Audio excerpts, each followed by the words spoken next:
Oh, we're live. Hi, everybody. Live! We're Hi. live! Five's alive. My husband and I are listening to the Airline Pilot Guy show. So nice of Her Majesty to do that Yes. for us. Very, it's a royal affair.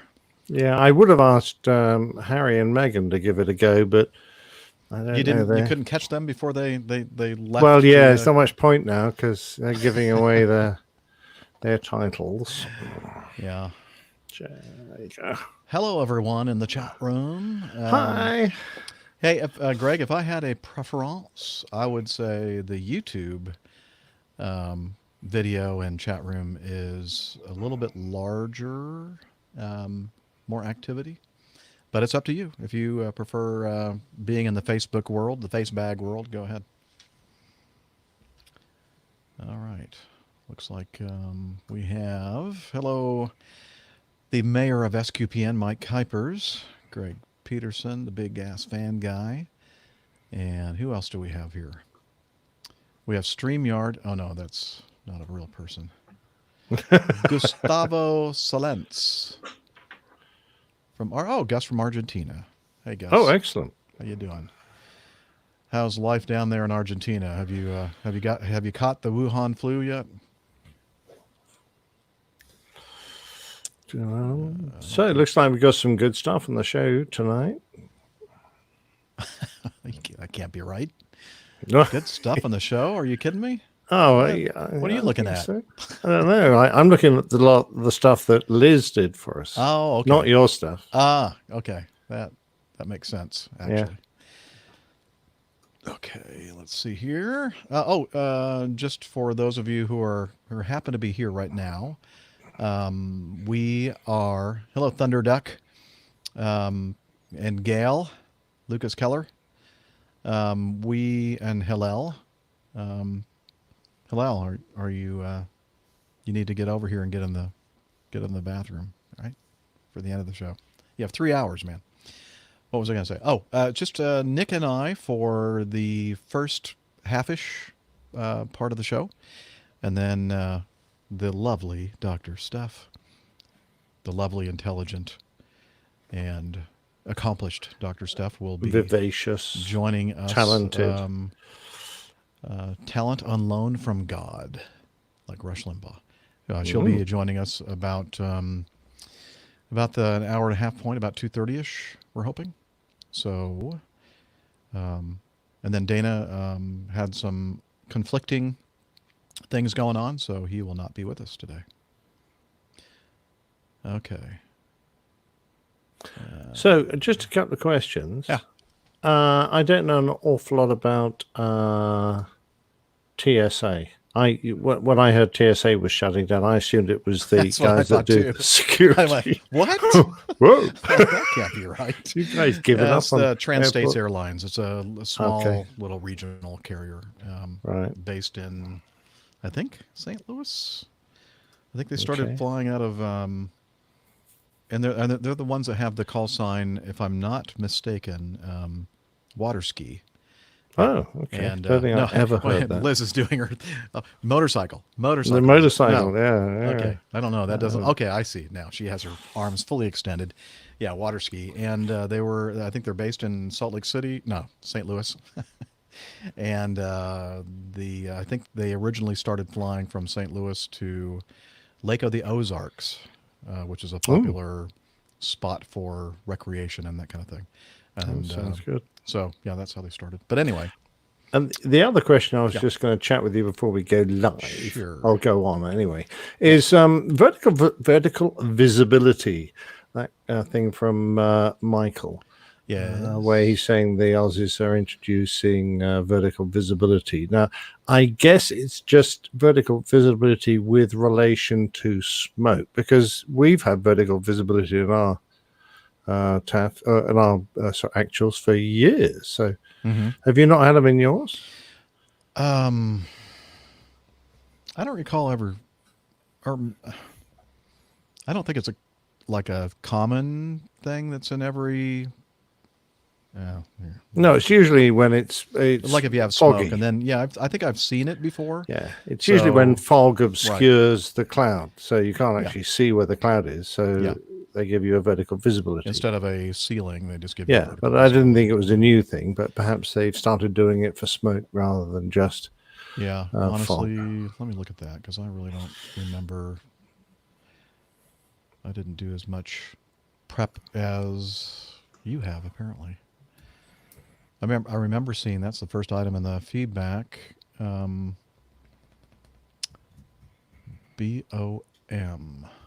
Is that Bureau of Meteorology? I thought that was Bombay, is to start using vertical visibility forecasts.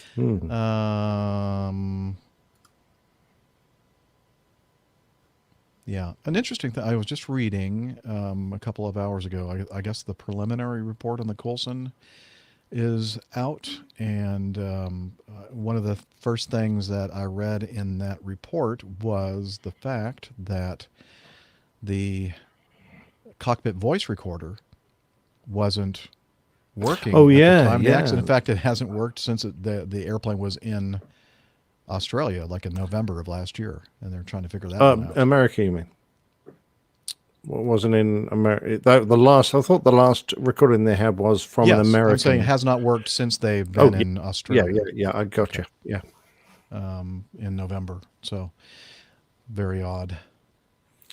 So here you go. I've got a directive here, which is 2013 from ICAO, saying that vertical visibility is used in relation to fog, rain, or snow and other phenomena which can reduce the visibility in the vertical and horizontal directions. So I think it's been around a while, but Yeah, I think so. okay. But maybe the Bureau of Meteorology has And they not just been started doing doing it it. down there in Australia. Yes, perhaps they've been doing non-ICAO shit. Well, the only thing I can Stuff. say about all this is FU, which stands FU for too. smoke. Fumé, Yeah. actually. FU2 is smoke at 200 meters. Yeah, FU2. Yes. Show title. Sadly, it's not on the show yet. Well, that's okay. We'll somehow work it in. Okay. Are we ready? I am. I'm ready. Producer and raring director to go. Liz is giving us the Oh, I thumbs better up. turn recorders on. Oh yeah, let's do that. Good idea. All right, and let's do our. Clickety click. Oh, what's happened here? Oh, that's the wrong What's thing. happening? Hang on a minute. Oh, that's better. Sessions, APG.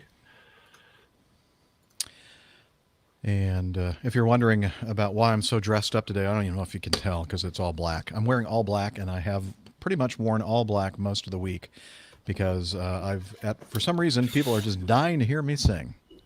Oh, ha ha ha! Very good. No disrespect intended. Several funerals at my parish this week, and I've been singing the men's part by my lonesome bass part. Let's see, 1, 2, 3. I just got returned from the church for the funeral this morning. I think I lied. I said to Liz I was doing 5 this week. It was only 4, or maybe it was 5. 2 on one day, and then 2 on Monday. This upcoming Monday. Okay, who cares, right? Okay, APG 414 in 3, 2, 1. That was perfect. Oh yeah, perfect. Perfectly horrible. All right. Very good. And we'll do a sound check. Make sure I have all the knobs and sliders in the proper position. And I'm not referring to my anatomy. You have sliders? That I'd like to see. Well, actually, probably wouldn't. And thank you, Neville Bounds, who is in the chat room on Facebook. Thank you again for the clapboards. Oh, Uncle Nigel is in there. Oh, is he? Oh, Yes, okay. Gain. Anyway. You're listening to the Airline Pilot Guy Show. Okay, that sound okay? That sounds good. Okay, let's do this thing. What do you think? Yeah, definitely. Okay.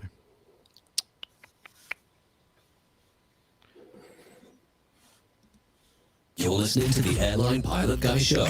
The view from our side of the cockpit door. WAPG. It's the Airline Pilot Guy. Airline Pilot Guy, episode 414. Yeah, he's up in the sky. It's the Airline Pilot Guy.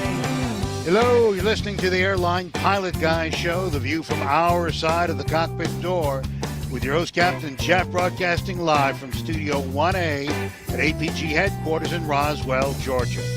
Today's show is recorded on the 20th. Okay. That was What's just up? That was just That was a test, was it? Yeah, I just realized when we reconfigured all this from a two-parter to a one-parter, I forgot to correct the link in the on the website. Ah.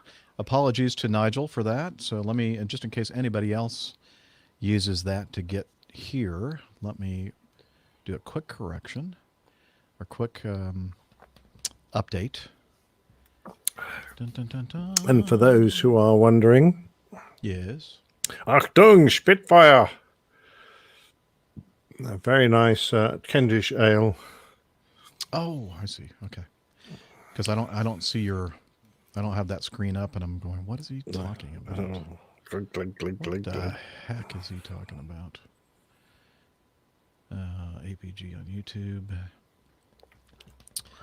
Let me get the correct linkage. That would be in the calendar. Yes, by the way, for those who may not be aware, if you go to the APG community calendar, that was sounded like from you.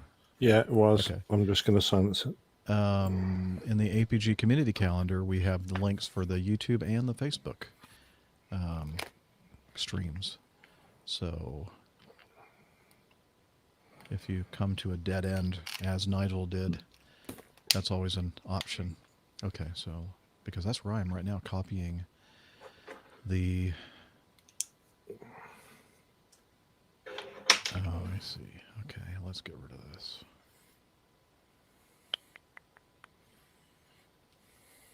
And update this. Almost there. Oh, Ethan wants an MP3 of the intro. Just set it as his cell phone ringtone. That would be excellent. Okay, yeah, I could make that available. Yeah, send me an email, jeff@airlinepilotguy.com, and then I'll send you the MP3 or a link to it or something. All right, now, update. Let's see if that does the trick. Okay, view page. Come on, you can do it. Come on. Okay, click on the TV and come on.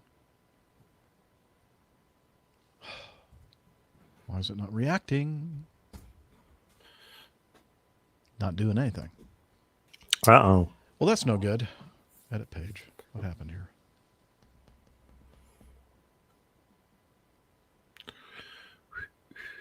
Why is this so sluggish?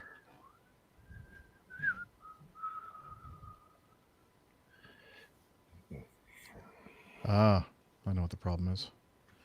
When I copied the link from the calendar, it added some text. Ah. So that's why I didn't know what to do with that. All right. Now, update.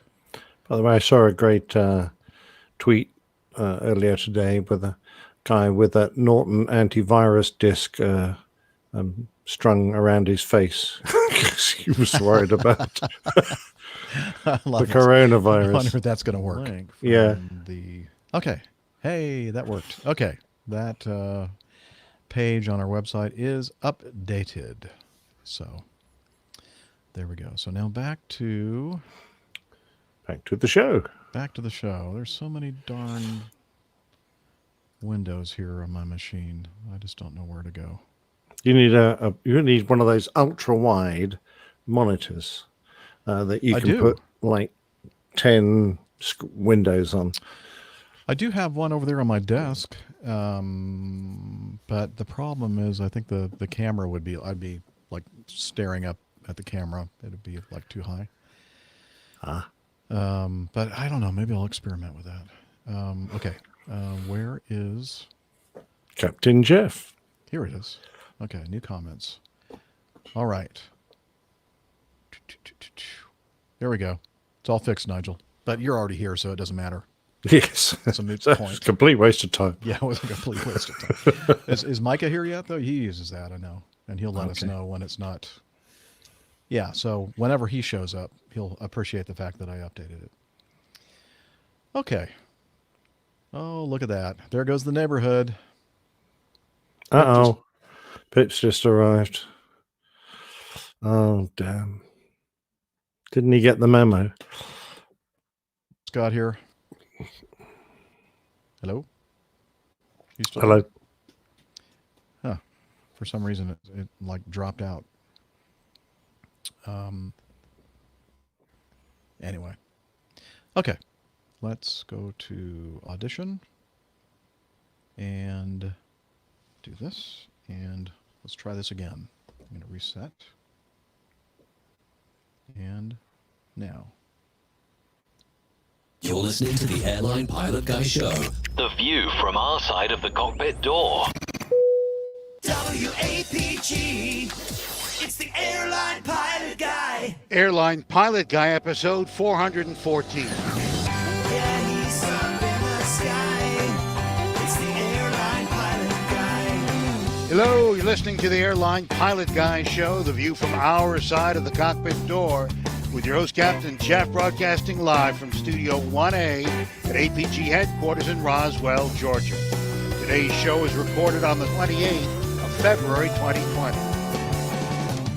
Yeah, he's up in the sky. It's the Airline Pilot Guy. Put your ride and he's flying by. The Airline Pilot Guy.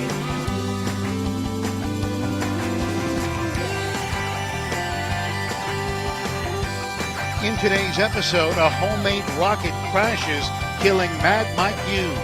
An airline passenger wears a plastic suit to avoid the coronavirus. More news, your feedback, and in today's Plane Tales, Goose is dead. So get all settled in. Tray cables and seat backs in the upright and locked positions. Electronic devices powered on. I'm Radio Roger. Flight 414 is ready for pushback. Hello, welcome to the Airline Pilot Guy Show. I am Captain Jeff, captain for a major U.S. legacy carrier here in the United States of America. And it's an aviation podcast where we talk about aviation news and answer your feedback. And joining me to help with all that is from his studio in the English countryside, professional photographer, former RAF, RAAF fighter pilot, retired captain for an international airline based in London. It's Captain Nick. Hi there, Jeff. I'm really not feeling very well. Oh, you Getting know all what? hot and flushed, and You kind of look like you might have a touch of the kung fu flu. No, I've been drinking too much Corona. That's the problem. That particular version of the virus, I see. Anyway, really looking forward to another lovely show. I am too. There's not very many of us here. No, just the two of us for now. Steph's going to join us later. Dana couldn't make it. And our producer director is in the wings, making sure that we're doing everything correctly. So hopefully we're going to do all right today. And let's get right on into this. Stand by for news.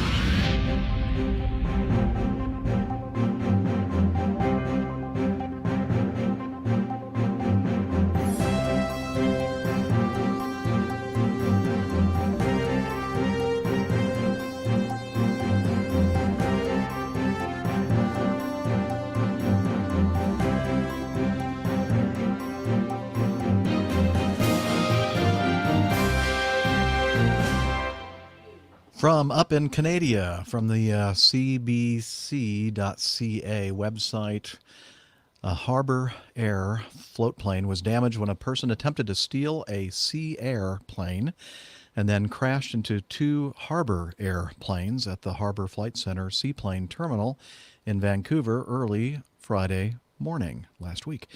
On a bright February morning on Vancouver's seawall, several people stood gawking at the float plane terminal in the harbor below, wondering why a plane in the water was docked in the wrong spot and missing a wing.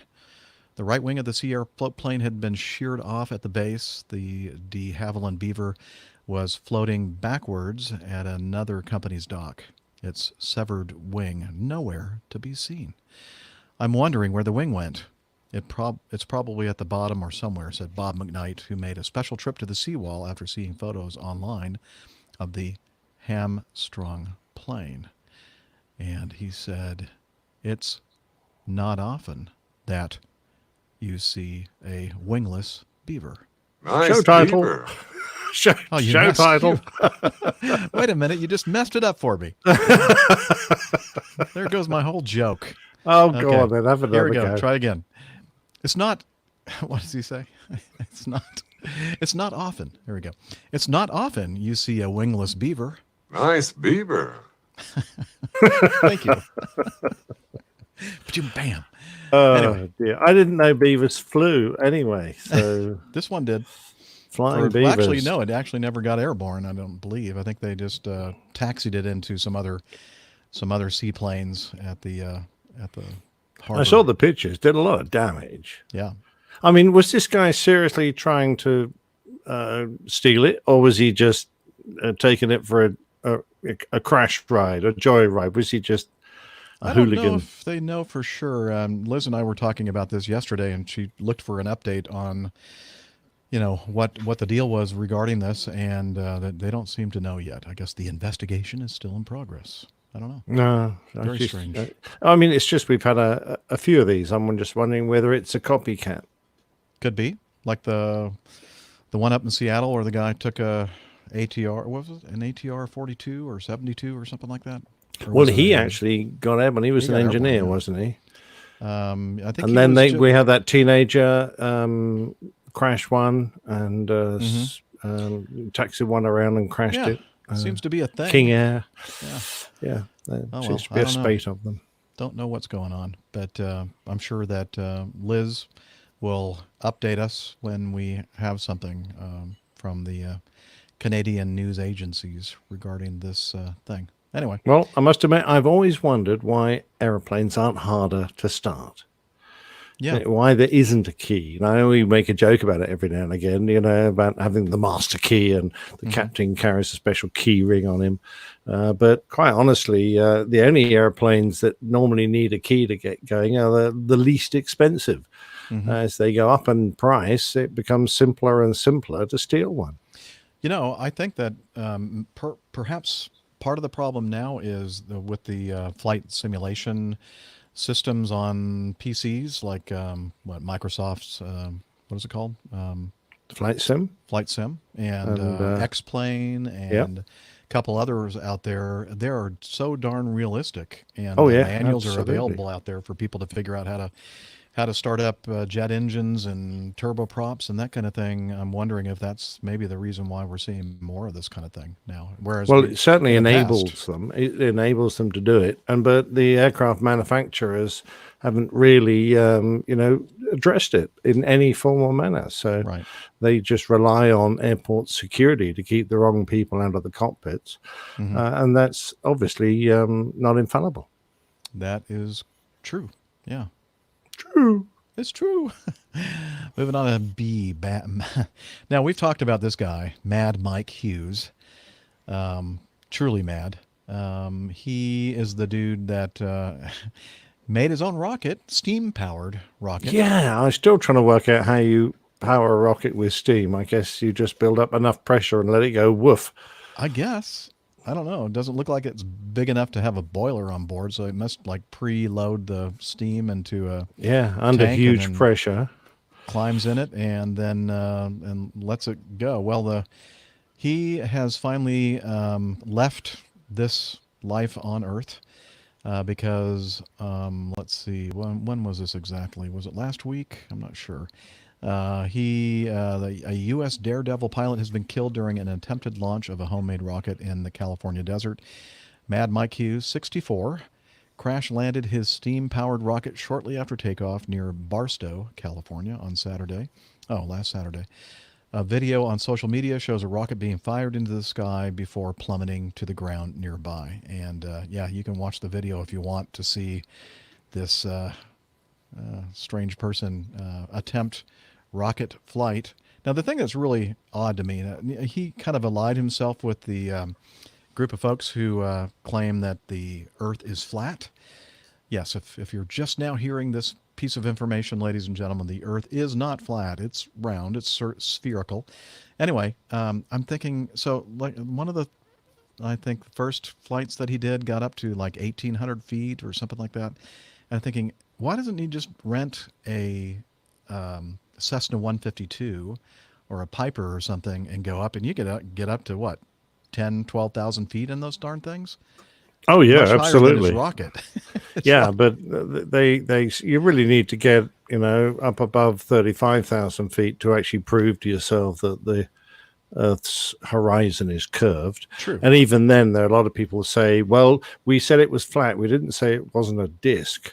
Mhm. So you could be looking at the edge of the disc. Uh-huh. So there's an awful lot of people out there who still say, well, you haven't proved a thing. No, I'm sure he did that really just to gain publicity because it's a controversial thing to say and people more likely to put it in the newspapers.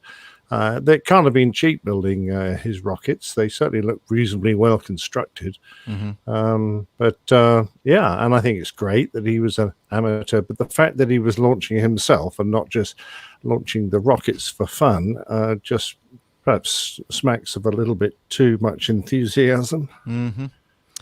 I agree. I mean, like one of these paragraphs here. With the help of his partner Waldo Stakes, Hughes was trying to reach an altitude of 5,000 feet, 1,525 meters, while riding a steam-powered rocket. But I mean, it just, as you said, you gotta be up, way up there to actually start seeing the curvature of the Earth. And why was he bothering with this thing that's only taking him a couple thousand feet in the air? That just didn't make sense. So, as you said, it has nothing to do with the flat Earth, spherical Earth kind of thing. It's more just self-promotion, I guess. I don't know. Yeah, I'm afraid so. And of course, ultimately, a pretty dangerous thing to do. He apparently he had to put a special ladder up to the side to climb into this particular rocket. And as it cleared the gantry, as it were, that ladder struck the box that held his parachute and deployed it early, so that as he was steaming away, the parachute was coming out the back, and it got pretty badly damaged. And then, of course, it wasn't able to arrest his descent. That really steams me. Yeah. So let's see. But he will be forever remembered as setting the Guinness World Record in 2002 for the longest limousine jump, over 31 meters or 103 feet, in a Lincoln Town Car stretch limo. Okay, very good. Yeah. Cool. Rest in peace, Mad Mike. We're gonna miss you. I mean, there are limousines that are longer than that, aren't there? I admit there probably are. Anyway, moving on to this one sent in by somebody named Nick. I think that maybe was you. The MH370's mass murder suicide theory should come as no surprise. Yeah, it was. I did, in fact, come across this. And the reason I brought it to your attention, Jeff, was not so much that someone's come out with another theory, is that the theory is exactly that. And it's yet another attempt to, I think, make money from this aircraft's disappearance. And the thing that upsets me is that without any more facts, this author and a few others have said that they believe that the captain committed suicide and caused the accident. So we've known this information for a while.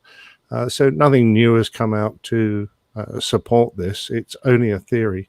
And my belief is that when someone has died then you should only really implicate them in a crash and say that they caused it when you're really sure of your facts. I think it's very bad taste to say that this person did it without any real facts, because he's not there to defend himself anymore. He can't speak from the grave, and I think it's very bad when you resort to this kind of publicity, and I think there's no other reason than this person is probably trying to make some money out of making this claim. So Sell a book or something, maybe. yeah, I suspect. I don't know for sure the motivation, but yeah, we could all say, well, it's a possibility,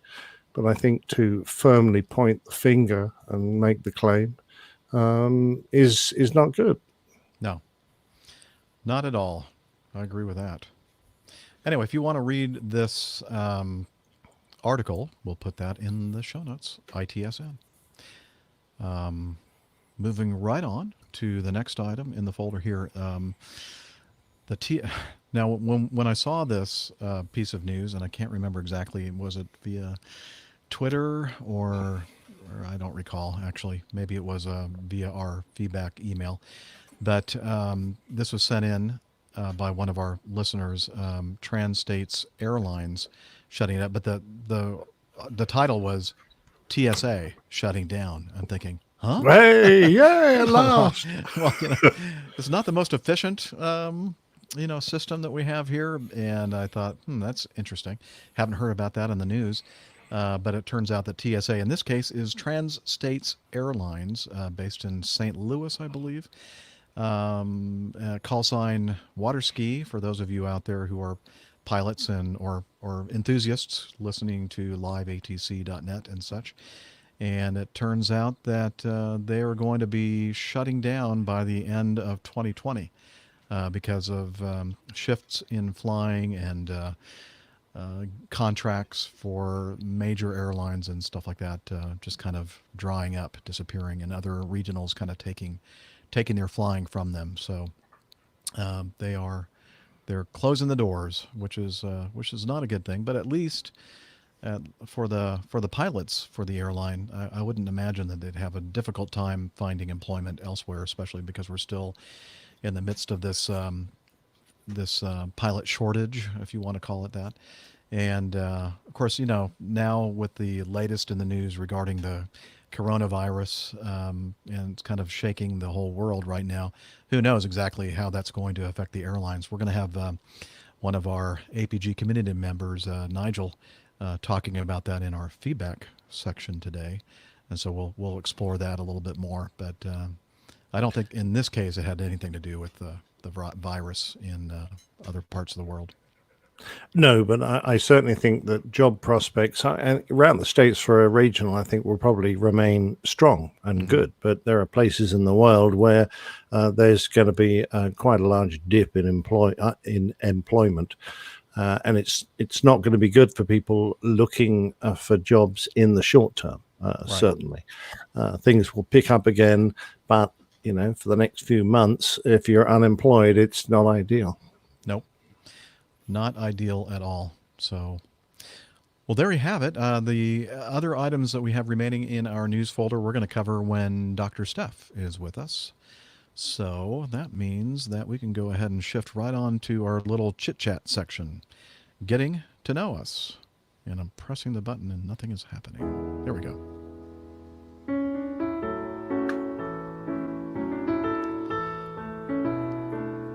Shall we sing together? No, thank you. Ready to hope you like us. Me. Anyway, me, you, everyone. Hey, we like you, even if you don't like us. So this is the part of the show where we kind of get caught up since the last episode last week. And Nick, have you been doing anything interesting with your time since the last show? Nothing at all. Thank you. Okay. So it's going to be very short from Come me. on. Got to be doing something out there. Well, I was going to do a couple of photo shoots, but they were both outdoors, and the weather has been absolutely abysmal here, with really heavy rain. Yet another named storm is on its way through this weekend. So it's just been horrible. Yeah. Now I've been keeping myself busy because I do have some things coming up. Okay. Going to get together with a few aviation-minded people next week. And then it's my wife's birthday. We're off to see Hamilton. That'll be fun. Oh, nice. And then I've got a couple more shoots and then some lectures coming up. So I've got plenty going on. It's nice to get a couple of plain tales in the bag, as it were. So I've been working hard at that. And then it did occur to me that you asked me to do some photo work for the show. And I'm trying desperately to remember what that was all about, but you'll have to remind me because maybe like some art for the different parts of the show or something. Was that some backgrounds or something that you could insert in. So let's have a chat about that because I've got a little bit of spare time and I can certainly have a look at that. Okay, good. And all right, very good. Was it the last episode where we talked about the drone dome? In fact, it was the title of our last episode. Oh, yeah, it was. Yeah. Well, Nir from Israel sent in some feedback regarding that. He said, as your Israeli listener, I thought a few clarifications are due as a follow-up to APG 413.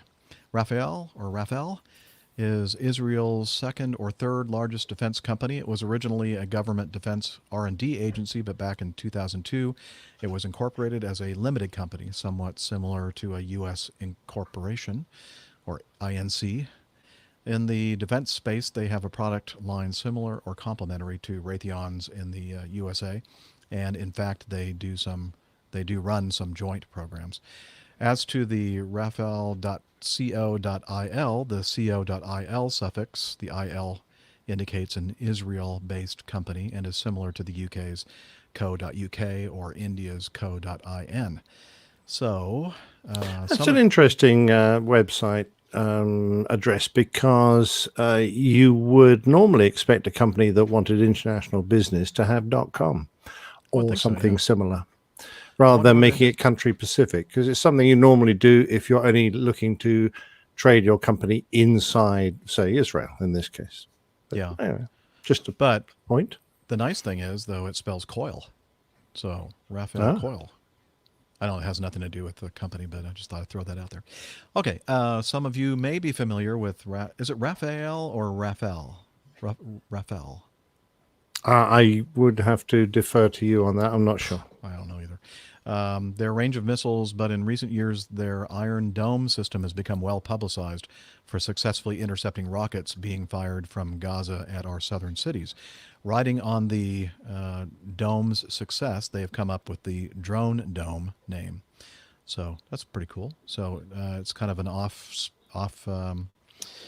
shoot of the Iron Dome system that they have come up with. So he says, hope this helps a little. Yes, it does. Thank you, Nir. So we've gotten a little bit more detail regarding that Drone Dome system from our Israeli. I guess we only have one in Israel because he says, as your Israeli listener.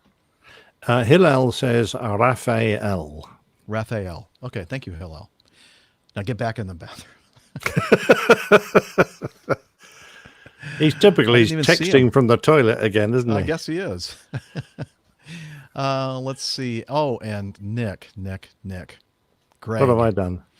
Greg Peterson, the Lexington guy, the Big Ass Fan Company. Oh, yeah. Right. We love it. So he is a little disappointed in you. Surely not.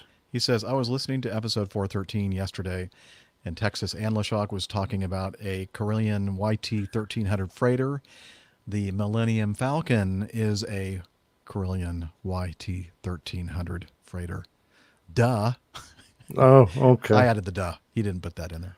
He wasn't quite so disrespectful. Yeah. Respectful. I look, I don't want to get a reputation for being the show expert on sci-fi.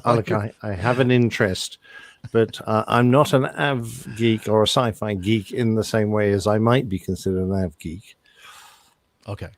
Well, but so I'm going to let that one go straight over my head. You are the most The closest you'll oriented, get. the closest you can get to an expert on the APG on sci-fi, because I don't think dear. anybody else has any idea of any of this Fair stuff. enough. Thank you, Greg, for that. And and I thought I'd just put out a little public service announcement on one of the many newsletters and pieces of mail that I received. This one from the Airline Pilots Association, which represents the pilots at Acme Airlines. I saw this in here, and I thought for those of you out there who are flying as a profession, you might be interested in the fact that they've changed the FAA has changed the airman's or aeronaut. Excuse me. It used to be the Airman's Information Manual. Now the Aeronautical Information Manual, section 7.3, paragraph 738G. And I'm sure You're you all beginning have to it sound like memorized. opposing bases. You are. Yeah. So what that has to do with is, well, I'll just read this. The Federal Aviation Administration has contacted the Airline Pilots Association requesting that pilots provide wake encounter pilot reports, PIREPs, for wake events experienced in the terminal, en route, and oceanic environments. Pilots should use the word PIREP prior to transmitting conditions or a situation to air traffic control. The FAA recently revised the pilot responsibility, and again in the AIM. The revised AIM guidance encourages pilots to be as descriptive as possible when reporting a wake event. Whee! And requests that how is that spelled? That pilots file wake events through company reporting channels as well as aviation safety reporting systems, ASRS. The description should include any wake impacts, such as changes to your bank angle, altitude changes and deviations, intensity and duration, and if it's an upset, pitch, yaw, or roll attributed to the wake turbulence from another aircraft. So, I mean, I've had this happen several times in my career, but I've never said, hey, I have a PIREP. And so I guess they really want this information to be transmitted so that they kind of build up a database of wake turbulence caused by. Interesting, as we filled out turbulence reports as ASRs for years, and I would normally mention it to the tower since they're really responsible for separation close to the ground, and that's where a lot of this occurs. But I wouldn't normally have mentioned it elsewhere. Most of my encounters actually have occurred not in that environment that you're talking about, but more on the arrival stage or maybe even departure stages. But nowadays we're flying all these GPS-based or supplied RNAV navigation systems. So they're very, very accurate, even in the old coal-burning Mad Dogs.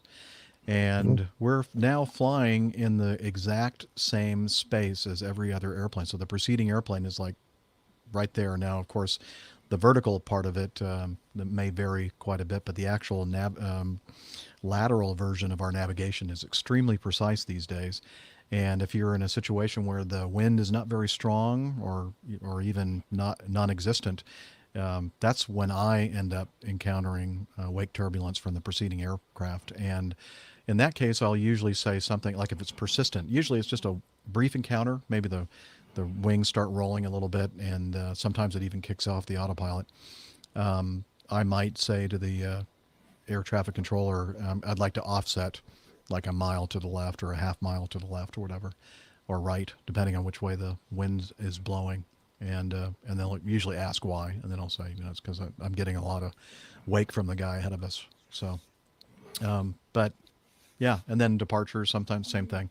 That's one of the downsides, I think, of this very, very accurate navigation system world that we live in these days, is that we're flying in almost the exact same space as other airplanes out there, where it used to be like the big sky theory. You're on vectors, and you hardly ever encountered wake turbulence. Yeah, I mean, to be truth be known, you only really need to move 100 feet to one side or the other, usually to be completely out into smooth air. But since you can't see it, it's usually quite right. You offset by half a mile or so.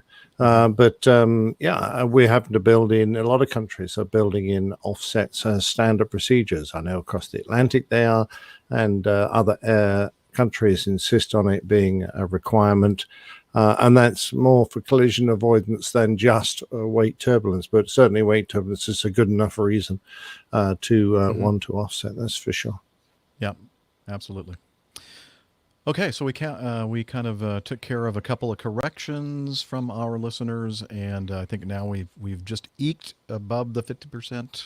Oh, excellent! Accuracy. Oh, I'm very glad. Ding, Yeah. ding! Yeah, Well anyway. done, sir. There we go. Good job. Anyway, what were you up to this week? You've had a busy week, haven't you? So I had a vacation period this week, and they give us a certain number of weeks of vacation every year, and sometimes in the past I've like lumped all that together, and I mean I remember several years where I just was off basically between Thanksgiving and through the end of December. Thanksgiving here in the U.S. The third week I think in Thanksgiving. I mean in Thanksgiving in November, but I decided this time I'd just kind of break each one of these 1 week periods into various different places because it helps with bidding and my logging of time during the month and that kind of thing. So I had one here at the end of February for really no reason at all. And I'm glad that I ended up having this time off because, as many of you are aware, at my church I end up singing in several different musical ensembles. And one of the things I've been asked to do in the last couple of months is also when they have a funeral, they like people to be singing or a small ensemble, and my director asked if I would be interested in doing that sort of thing. So I'll either sing bass or tenor, depending on what's needed for the. I was going to ask, what's the most popular piece for a funeral? Well, let's see. Well, Amazing Grace, probably one of the most popular funeral songs we have. On Angel's Wings, the psalm that we end up singing a lot is "Shepherd Me, O God," that sort of thing. And then Ave Maria. I usually do just a wonderful No, I don't sing it. There's usually a. I used to do the soprano in Did Ave you? Maria. Oh, Yes, wow. I used Yeah. to sing it as a solo. We have a couple very, very good soprano soloists who are in these funeral ensembles, and they are the ones that sing Ave Maria, not me. I just sit back and listen to the wonderful music, but that sort of thing. Anyway, this week, because I was off, the director asked if I'd be interested in helping out with that, and I said, yeah, in fact, I can, whatever you can throw at me, I can do. So I think I did 2 funerals on Monday, 1 on Tuesday, no, just 2 on Monday, and then Wednesday was Ash Wednesday for the Christian church. And so I sang in a prayer service and 2 masses on that day, and then a funeral yesterday and a funeral today. So it's been a busy week of singing for me, but I love singing, so it's not a burden at all for me. And Excellent. And then on Monday, I don't go out again until Wednesday of next week. So on Monday, I'll be singing in 2 more funerals. So a lot of people dying this time of year for some reason. Well, it's that you catch a cold, and there you go. Yeah, that's true. It's cold, and and usually these are most of the people who have passed are people that are quite elderly. So it makes sense that they might be susceptible to colds or whatever, and then get pneumonia and then pass away. Let's see. Oh yeah, I forgot about that. Thank you. Liz is reminding me that since the last show. Let's see. When did we do the last show? Was it Thursday of last week, I think? Yeah, it was. It was just over a week ago. Yeah. So I was, the next day, was starting to work on editing the show number 413. And I thought, I wonder what's going on with the flying at Acme Airlines. And I looked at the trip coverage and noticed that they were giving out some overtime flying. And I went, maybe I'll just throw my name in the hat for something, and I'm going to be really, really persnickety and picky, and I'm going to say, I don't want to do a lot of flying. I just want to, but if you need me, I'm here. And sure enough, they called me up. Actually, we have a system now, a digital system called ARCOS, ARCOS, that notifies you when there is some flying available, some overtime flying. And I love this new system because I can look at the trip. I can see exactly if, 1 or 2 or 3 trips that they're trying to assign or get somebody to fly. And it has all the details of the trip. And you can also look at your status as far as, seniority wise. Are there other people that are more senior to me also being considered for this flying, or am I at the top of the list? And in this case, I saw this trip and it looked pretty nice. It was one deadhead leg Thursday night. No, wait, is that right? Thursday night? Friday night. One deadhead leg Friday night up to Toronto, and then fly one of the first flights back in the morning back to Atlanta. And I'm thinking, oh, that's a pretty good trip. I'd love to have that as an overtime, green slip trip. And then I looked at the coverage, and somebody very junior to me ended up getting it, but he was getting it on a regular type of non-overtime basis. And I thought, oh, shoot, well, good for him. That's a great trip. Would have been nice to fly that and make a quick visit to Liz, our producer director up there in Toronto. And then so I started going back to working on the editing, and then all of a sudden the phone notification from Arcos is there, and I'm notifying me, and I'm looking and I'm thinking, well, I wonder what they're trying to cover. And sure enough, it was that same trip that I thought had been assigned to somebody else. Apparently that didn't work out for that person. They didn't, respond in enough time or something. I don't know. So I ended up flying, just deadheading from here up to Toronto. It wasn't even in the evening. It was like a pretty decent time. Around 5 o'clock, I think, is when we ended up arriving in Toronto. And Liz picked me up from the airport, and we drove in back. her snowmobile. In her, yes. Actually, it wasn't bad. I don't think it had snowed the day before, or a couple days before, or something like that. But they had cleared the roads and that kind of thing. It wasn't bad at all. And so she picked me up. We went over to her condo. She fixed dinner again, cooked a dinner, a wonderful Italian chicken Parmesan casserole, which was just lovely. And drank some wine. And where do you get Italian chickens from in Canada? I'm just I think curious. that they have them at Costco, right, Liz? Oh, right, okay. Yeah, this is Fair special. enough. It's okay. An Italian. Are they casserole different that to have chicken American in it. chickens or Canadian chickens? I think they are. Oh, I don't. cool. I don't know exactly how, but they They taste gesticulate a lot when they squawk. Is that right? apparently, Hey. and they poop oregano. I think. I don't know. Self-seasoning then. Yeah, they are. I'm sorry. I'm shaking the camera. I'm laughing so hard. I should not touch my stand-up Self. desk. Yes, or I should not touch myself during the live show.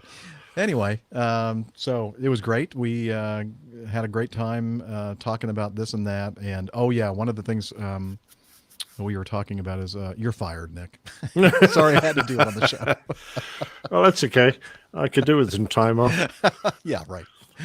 No, we had a wonderful time. And then after the very nice dinner, she drove me back to the hotel and I slept very quickly and got up early the next morning for our flight back to Atlanta. So I was, from the time I left my house to the time I was back, was less than 24 hours. So brilliant. It was a very quick trip, and got paid twice as much as I would have been paid if I'd just done it under regular rates. So it was great. And it was great. Thank you, Liz. She is a great cook, by the way. That's the second time that she's cooked dinner for me at her new condo. And so there you have it. Oh, That's well. what I did. Thank you for reminding me, Liz. I thought there's just so much going on that I sometimes forget about it all. So anyway, oh yeah. Big news in well, I don't know if that's public news or not. So I'll hold on to that before I announce anything. Oh, I'm going to see, well, we're all going to see Dr. Steph here in about, I don't know, 30, 45 minutes, something like that. But I'm going to see her in person tomorrow. We're going to go to the Hops in the Hangar at the Delta Flight Museum. No, I you would should have like come to over have for done that. I should have, shouldn't I? Yeah. Well, it's not too late. Come on over. And I'll see Steve and Ivy and some other APG community members have asked if any of us were going to be hanging out at the Delta Flight Museum for the Hops in the Hangar, which is kind of like a lot of breweries, mostly local breweries, get together and kind of give samples of their wares. And so Steph's coming over for several different things, including a half marathon run. But she'll tell us more about that when she comes on. But yeah, I get to see Steph and Stephen and Andrew and a whole bunch of others that are going to be attending the event tomorrow night in Atlanta. Not sure if there's still tickets available at the door or not. So I think that I ended up getting my tickets like a month or two ago, or maybe even longer. I don't know. It's been a while. So, yes, Main Man Micah, I guess, is that for public knowledge, public consumption? We received word that First Officer Stephen Ivy is going to be Captain Stephen Ivy very soon. He ended up getting a bid. And, yeah, so congratulations, Stephen, for that. And I'll drink a beer with you tomorrow in honor of that promotion. Absolutely. You need to wet the baby's head. Yeah. So here's a typical thing kind of a knucklehead kind of thing that I do. So I'm a Catholic Christian, and I'd mentioned that Ash Wednesday was just, 2 days ago, Wednesday, which is the start of the Christian season of Lent. And it's not a requirement, but a lot of people will kind of either take something on or give something up, or both. And I decided I was going to try. I decided not to be foolish and just give up alcohol completely for the entire season of Lent. I said, I'm going to give up beer. I think I can manage that. There's still wine. Buy a couple of extra bottles of gin, and you can give up all the beer you want. And wine, and I won't even know the difference. and then all of a sudden I saw, I think on Slack or something like, hey, are you going to Hops in the Hangar on Saturday? I went, no. Give up gin instead.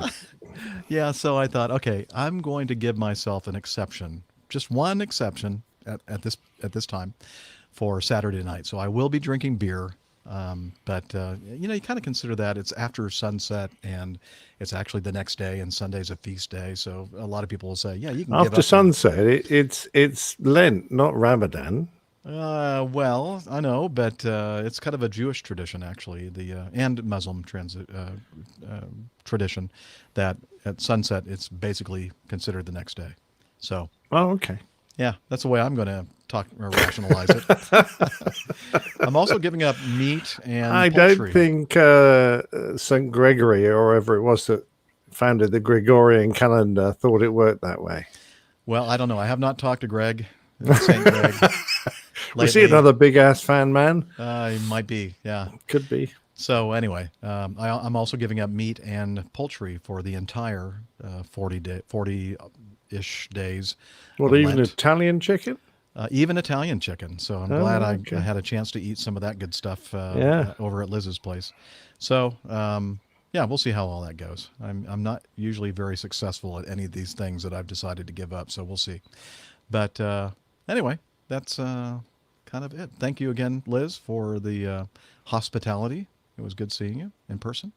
And look forward to any of you listening to the show. If you're probably listening to the audio-only podcast at this point, it's past history, the Hops in the Hangar on Saturday. I think it's sold out already. Certainly, Greg says the website says it's sold out. Okay. So yeah, bad luck. It went out. It got sold out pretty quickly, I think. Anyway, that's it for me. I do have, as I mentioned, next week I'm on a 3-day trip. Here, let me take a look and see exactly where I'm going to be next week. You can find that information on the APG community calendar, which is on our website or Slack. And it looks like I'm going to be in Philadelphia on Wednesday and Syracuse, New York on Thursday. So it's a wonderful time of year to be flying up to Philly and Syracuse. Sarcasm. So anyway, that's where I'll be next week. And let's see. That's it. So why don't we take a tech break for the moment So this will not be in the audio only podcast. So we've knocked out our Getting to Know Us segment with Nick and I. We've covered the news that Nick and I were going to cover, and now we just have to wait until Miss Stephanie comes in, but that's not going to occur for another half hour. So we can probably go into feedback and start covering some of those items. What do you think, Nick? Okay, I could do with a. Do you want to do coffee bar? The coffee fund? Oh, yeah, thank you. And I'll have a quick tech break in the small room in the house. Okay. And then and come back with another beer. Very good. See you in a minute. All right. Going to the intro folder here where I have my information about our coffee fund. And now it's time to talk about those wonderful people, members of our coffee fund cadre, Coffee Bar Club. And here we go.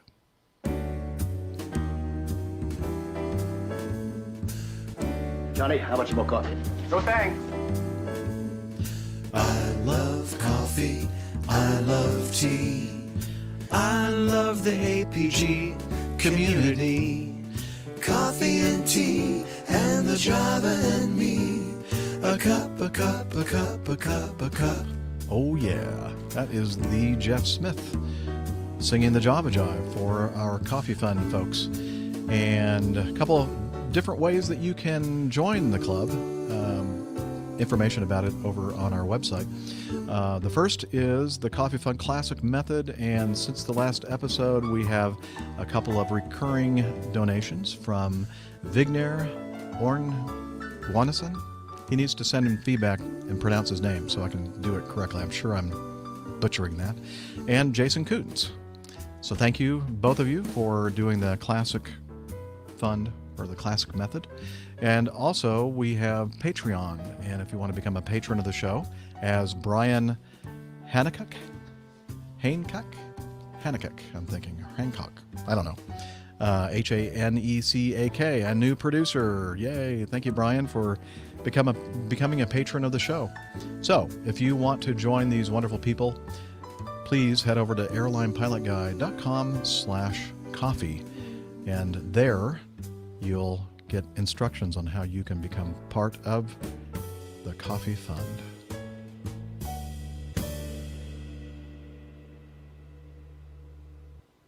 Ba-doom, boom. By the way, I need to play this. Is Nick back yet? Let me look. Nope. Okay. Let's see if I can find it. My sound effect. Well,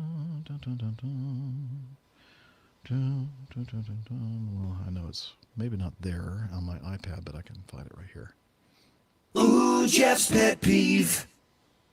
Of the show. Actually, I should have played the one that has peeves, because I have several. Oh, here we go. Ooh, Jeff's pet peeves. Yeah, we know you have several peeves. Yeah, I do. So I was just saying you can find out information about the Coffee Fund by heading over to airlinepilotguy.com/coffee. Or you can say /, but I think that's kind of, there's no need really to say forward because it's just a slash. But the reason why it's my pet peeve is because I just heard a commercial on radio that talked about going to a website, and they said http:// blah, blah, blah, blah, and then whatever the name of the website is, / something or other.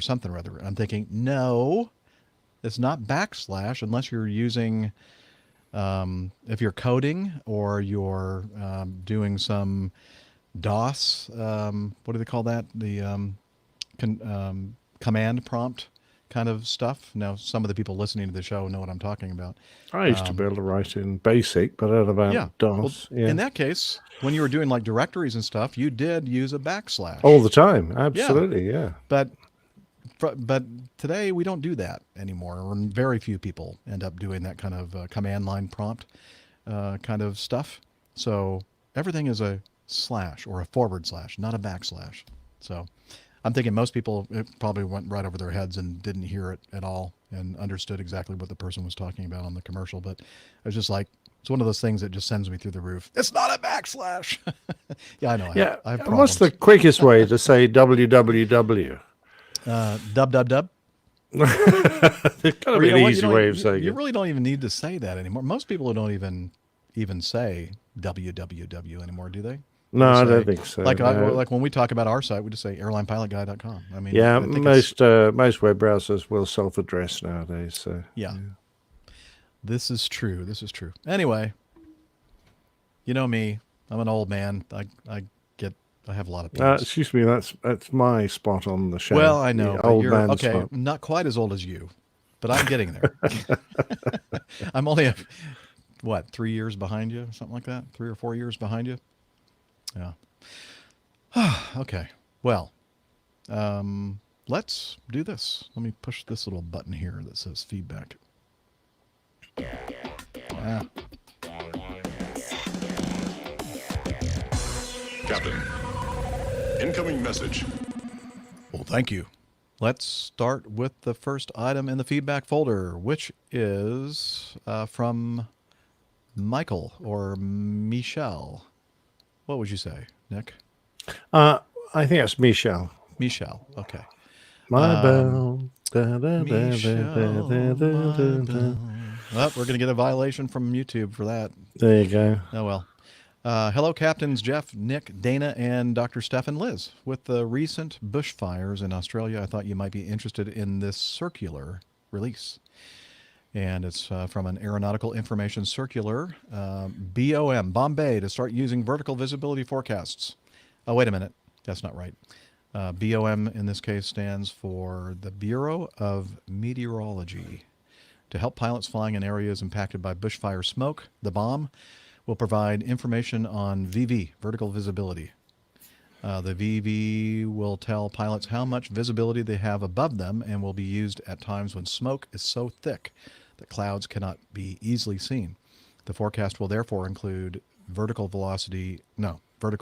visibility information rather than cloud at these times. When vertical visibility is forecast in lieu of cloud, pilots and operators should treat the vertical visibility height as being equivalent to an overcast layer of cloud in making operational decisions related to planning for an alternate aerodrome and determining whether to depart or continue a flight under the VFR, Visual Flight Rules.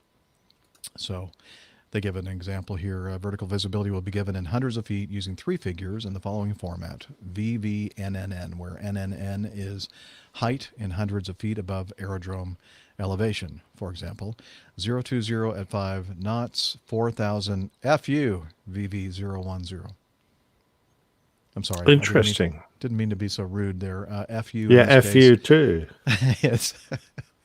Stands for. See, I knew we could work that in. Yeah, FU too. That's 200 feet vertical Yes. visibility. Yeah. So FU, I guess, is for the French word fumet. I think we had a discussion about this on a previous episode. Yeah, isn't that a kind of wine as well? Yeah, it's a fumet blanc. A Oh, white, there you go. smoky So that's got wine. very poor vertical visibility in your wine. Yes, I guess. So hopefully we're not flying in the wine or whatever. Flying, having consumed the wine. Yes, exactly. So we were discussing this before we started recording the show today, and both Nick and I have seen this before. It's not a super common thing, but when there is smoke in the visibility limitations or whatever, it's not uncommon to see the vertical. I keep wanting to say vertical vertical visibility listed in the METAR.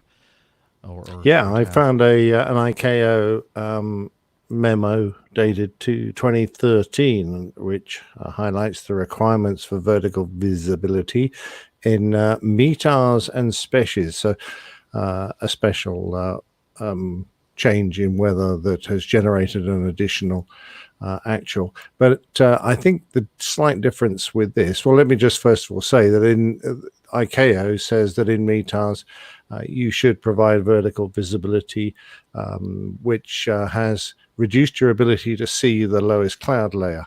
So might occur in fog, rain, or snow, for example, and any other phenomena. Yep, which can reduce the visibility in the vertical and horizontal directions. So, in other words, you can basically say if it's a VV005, it would be you can consider it as overcast at 500 feet, but it basically means you're sitting and you can't see in any direction, including upwards more than 500 feet. I think the slight difference in this particular situation, because I've just pulled up the aeronautical circular, is that they're saying it should be in the forecast, not just in the METARs. So they're saying information of vertical visibility will be provided in aerodrome forecasts, so TAFs, trend forecasts, TFs, and critical location forecasts within the geographical area forecast. Now, I'm not familiar with a GAF or a geographical area forecast, but it's obviously something specific perhaps to Australia. But anyway, they're going to put it in forecast, not just actuals, basically. Oh, okay. I'm wondering if this has anything to do, I don't know, maybe they mentioned in the circular, with the C-130, the Coulson C-130 crash. I think it might well. And I think that, in a country that's affected by a lot of reduced visibility that isn't really due to, weather so much as other effects, like obviously the forest fires, the enormous forest fires they've had, perhaps they consider it a much more important factor. Yeah. Good stuff. Well, thank you, Michelle or Michael or whatever you are, or whoever you are, for sending in that feedback. We appreciate it. Mike, another name that starts with an M, sent us this. He says he needs some help with the new phonetic alphabet. I hadn't heard that there's going to be a new phonetic alphabet. No! What's wrong with the one we have now, Nick? Well, it took me long enough to learn the damn thing. Well, here, let me give you a little taste of this new one, and I think you'll see why this is superior to the one that we're used to at this point. This is non-official for immediate release from the DODJ, which is the Department of Dumb Jokes, Washington, D.C. Not the Pentagon, but the Octagon. Okay. Oh, okay, very good. So due to the rise of social media and the increasing use of emojis for use instead of the written word, the DoD is planning to update and modernize the current phonetic alphabet. To this end, we are soliciting for guidance and input from veterans, active duty, and civilians of all stripes to help in the update. So that means you, dear listener, you can help with this. The following letters are proposed for the new improved phonetic alphabet. Where there is a blank, or in this case, question marks, it looks like the DODJ brainiacs are screwing up and they need help. All input is welcome. The only criteria is that it's not in whatever language they speak in Iran. Far side, we think. No, that's not far side. It's Farsi. I don't know what that has to do with anything there, that last sentence. But anyway, continuing, A is the word aisle. B, delium. The letter C, czar. E, well, D, they're not sure. They haven't come up with a good one for D, so you might, have an idea. E, elephant. I guess because that sounds like an L. F, they're not sure. They don't have a one for that. G, this is a good one. Gnat. Oh, excellent. Yes. H, hombre. Yeah, you get the gist of this thing. All these words are words that start with a certain letter, but they don't really sound like that letter at all, or the letter is silent. Pneumatic for P. Let's see, mnemonic. Oh yes, M. I like M. Mnemonic, very good. Or how about J? Jorge or jalapeno? Still undecided. They haven't. Exactly what. Very cute, very cute. This again. From I always Mike. thought that was pronounced jalapeno, but obviously That's the way I pronounce it. Jalapeno. Yeah, I thought so. In Now, fact, this brings to mind the one that my mum taught me that she learned in the Second World War. which was an equivalent joke one, which went something, I can only remember a few of them. A for horses, A for horses. C was C for yourself. D was differential. E was Eva brick. F was effervescent. Oh, effervescent. I like Yes. that. Your mom And came up with that. etc. So but in those days, you used to say A for, it would be A for alpha, B for bravo. So you'd always include the word for in there. So it doesn't work if you take out for. It doesn't work. It doesn't work. We don't do that anymore. Well, I think in grade school, I think A is for apple, B is for Banana. bad child. Heard that one a lot. Because you couldn't get apple right. Right. Anyway, thanks, Mike, for some levity. Appreciate that. All right. This item number 3 is from Landon out in Northern California. And let's see, really playing the, I'm not sure playing the video will really have or add a lot to this coverage on the show, but we do need to say you need to watch the video to see what happens in it. And let me just read what Landon says here. Hello, APGers, Dr. Steph, Captain Nick, Captain Dana, Liz, Miami Rick, and, well, on to my feedback. Boy, some dirtbag lasered the wrong airplane.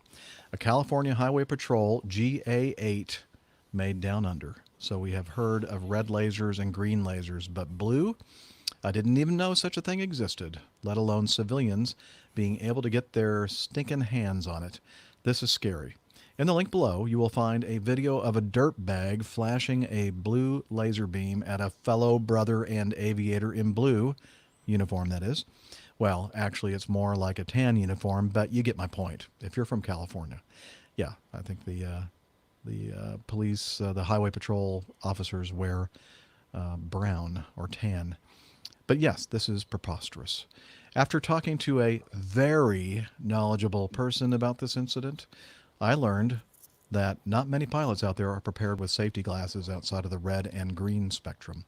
There is something, this is something that I think we all as pilots must be aware of. The good thing is that this brother in blue and dear friend of the APG community came out okay and was able to work with his flight officer in the back seat to find and apprehend this suspect. He has been arrested and charged both by the state of California as well as being federally screwed by the FBI. Good for him. Again, I write this to bring this threat to our attention as pilots, as this incident in particular seemed to be a lot more serious, as the blue laser is probably the brightest one we will see in a night sky. When I watched the, let's see, was it forward-looking infrared? Is that what FLIR stands for? Right, yes. It does. When I watched the FLIR video, it was so bright that it appeared to have damaged the camera slightly, but I'm no expert. Well, I hope you're all doing well across the APG community. Oh yeah, big props to Jan the Man Sears on a job well done. Yes, he is that community member that was affected by this blue laser. And did Jan actually take you up in his airplane, Nick? Or? No, we planned to. And of course, I don't know if you remember, he took that fabulous video of me getting airborne out of San Francisco. Notice I managed to restrain myself there from saying San Fran or Cisco or SF. Very good. Yeah. Thanks.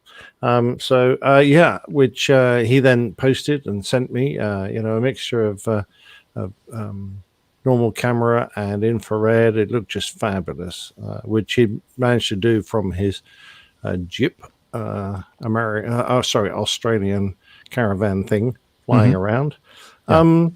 It was absolutely brilliant. And of course we met, and I've got a challenge coin in my cupboard behind me that he very kindly gave me. So all great things, but I never managed to get airborne with him, which would have been fantastic. I'd have enjoyed that enormously. Very good.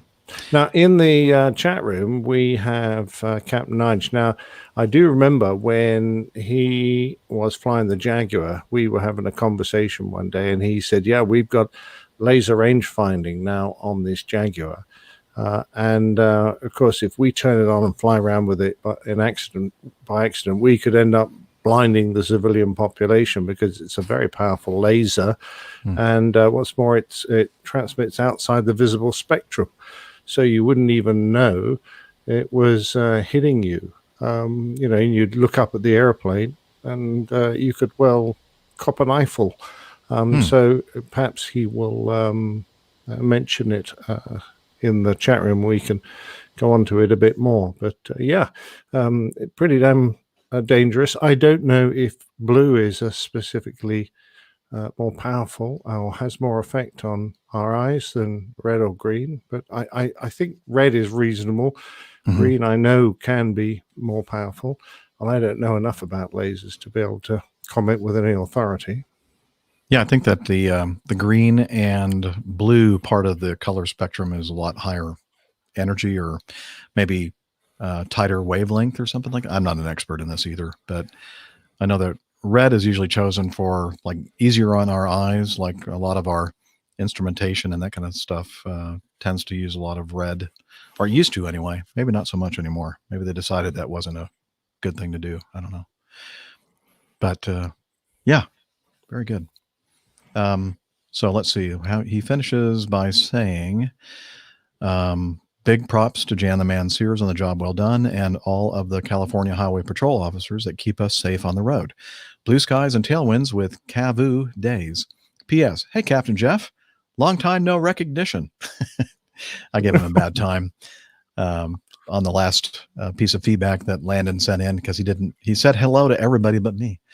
Anyway. Yes, I know. Well, he does that deliberately, so. I know. He's a mean guy. He can be, yeah. Yeah.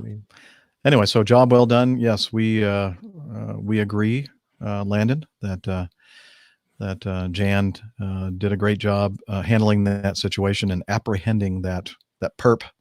Exactly. So, now, I've never even seen blue lasers on sale, and I don't know what you'd use them for. I don't know.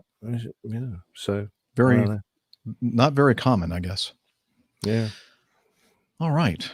So how are we doing taking a brief time out? Have we received any information? I think we received some information. I've had a couple of messages from Steph. Okay. She was saying she's on her way, and when she said she was on her way, she estimated 40 minutes from getting home. So okay, she's going to be less than 40 minutes now, I would say. Okay. Well, yeah, that's a good bet. Whenever it was that she actually sent that. Very good. Well, I think then we can continue with our feedback. But I just want to say that Richard Bell in the chat room loves the fact that you've got a C-17 wing sticking out of your right ear. Actually, he is wrong. It is a C-5 wing. Oh, okay. There you go. So, Richard Bell. Yeah. I'm going to call you Dick from now on. Or he's a Major Payne. But I don't know how that happened actually, Rick, because I had my contrails picture up behind me, and then all of a sudden I looked up and I thought, wait a minute, that's a completely different picture than I had selected. Well, but I think it's good having wings coming out of your head. I think it looks very apt. Yeah. Okay, I'll just leave it then. Okay. Let's continue with item 4 from Tanya. And she says, well, after a long dry spell, sorry to hear that. I have an epic, at least in terms of length, audio feedback. And let's see. I've been meaning to do this one for years, and I finally finished it. The time clocks in at 22 minutes. So if you choose to run the whole thing, maybe you want to split it in half. Okay, this is kind of behind the scenes communication that she's doing with us. So it's a wonderful oral history that she is reading from, well, you'll hear from whom once we start the audio feedback. We decided to go ahead and split this up into 2 segments. So we're going to play part 1 on today's show, and then part 2 on the next episode. So take it away, Tanya. Hello, APG crew and APG community. This is Tanya in New York City. Long time no feedback, so I'm going to try and make it up with this extra long feedback. Hope that's not a problem. So although the show primarily deals with aircraft flying in our atmosphere, it also seems that most people, both on the crew and the community, also have an interest in space and also an interest in photography. So that's what this feedback concerns. Back in 2003, I was on a Caribbean cruise on Celebrity Cruise Lines, very nice. And one of the lecturers that was just happened to be booked on that cruise was a gentleman by the name of Dick Underwood, who was very prominent in the NASA photography department. And he gave 3 lectures on the cruise. And fortunately, I caught all of them because he was just so fascinating, a total character, completely larger than life, and had just so many great stories. So once I got back home and did a little research on him, I discovered that he had participated in an oral history project that Johnson Space Center was organizing. And so I'm going to read some excerpts from that oral history. I believe, government property, it's public domain, so I don't think it'll be an issue at all in that regard. I'm going to try and keep it kind of brief, but it's just, there's so much in here, but I will include for the show notes, if Jeff is so kind, to include them a link to the full oral history so you can listen to that or read that at your leisure. So just to start off as an introduction into this wonderful gentleman, I'm just going to read a really brief obituary, which does a really great job of summarizing what he did and what he was about. Richard Underwood, 1927 to 2011. Known as the astronaut's photography coach, Richard Whedon, quote-unquote Dick Underwood, assistant to the photo chief for Mercury, Gemini, and Apollo, has died at age 83. The first person to view every photo from the Gemini missions through the first 23 space shuttle missions. He also provided technical training for every astronaut who flew in space during the 20th century. Profiled in the 2006 book, Apollo Moon Missions, The Unsung Heroes, Underwood told author Billy Watkins that his favorite photograph was Buzz Aldrin's boot print on the moon, but that the most meaningful to him was a photo showing the American flag planted by Apollo 17. The best photo snapped in space, according to Underwood, was the first of the full Earth known as the blue marble shot. So that's just a quick intro, and I'll go ahead now with a few excerpts from the oral history to separate some of the sections, like the main sections. There'll be a little guitar riff, and in other sections where I've just trimmed out a little bit, I'll just mention it as we go along. So here we go. Richard W. Underwood, interviewed by Summer Chick Bergen. Yes, that was that person's name. Houston, Texas, October 17th, 2000. Bergen, I was hoping you might give us a brief background on your career prior to your coming to NASA so we can get a little bit of your history. Underwood, well, going way back, I was in the Navy in World War II in the 7 CB Battalion, which was an amphibious assault ammunition stevedore battalion. We carried the Marines' ammos for them to the beaches. I had the GI Bill, so I went off to University of Connecticut, got a degree there, then did other work at University of Wyoming, Colorado School of Mines, because I got interested in earth sciences and what have you, and George Washington University in Washington, D.C., when I went to work for the U.S. Army Engineers there. I was a naval officer assigned to the Army Engineers at that point because of an expertise in photogrammetry and geodesy that the Army used and the Navy really didn't. Got to go all over the world on aerial photographic surveys, some for intelligence purposes, many for mapping and geodetic information to determine the size and shape of the Earth, how we could launch intercontinental ballistic missiles with some degree of accuracy. Traveled many, many places. While in Honduras one time, I met a very beautiful young lady and we got married. She's over in Nassau Bay right now. 45 years later, we're still married. 5 children, put them through universities here in Texas. Let's see. Once I married my wife, the problem was she was a foreigner and I had special military clearances. They were very unhappy, the fact I married a foreigner. I had a general tell me I should be shot without a trial. I was a traitor to my country for marrying a foreigner. They pulled me off the high-flying airplanes, the U-2s and other very exotic airplanes, and sent me back to the B-17s.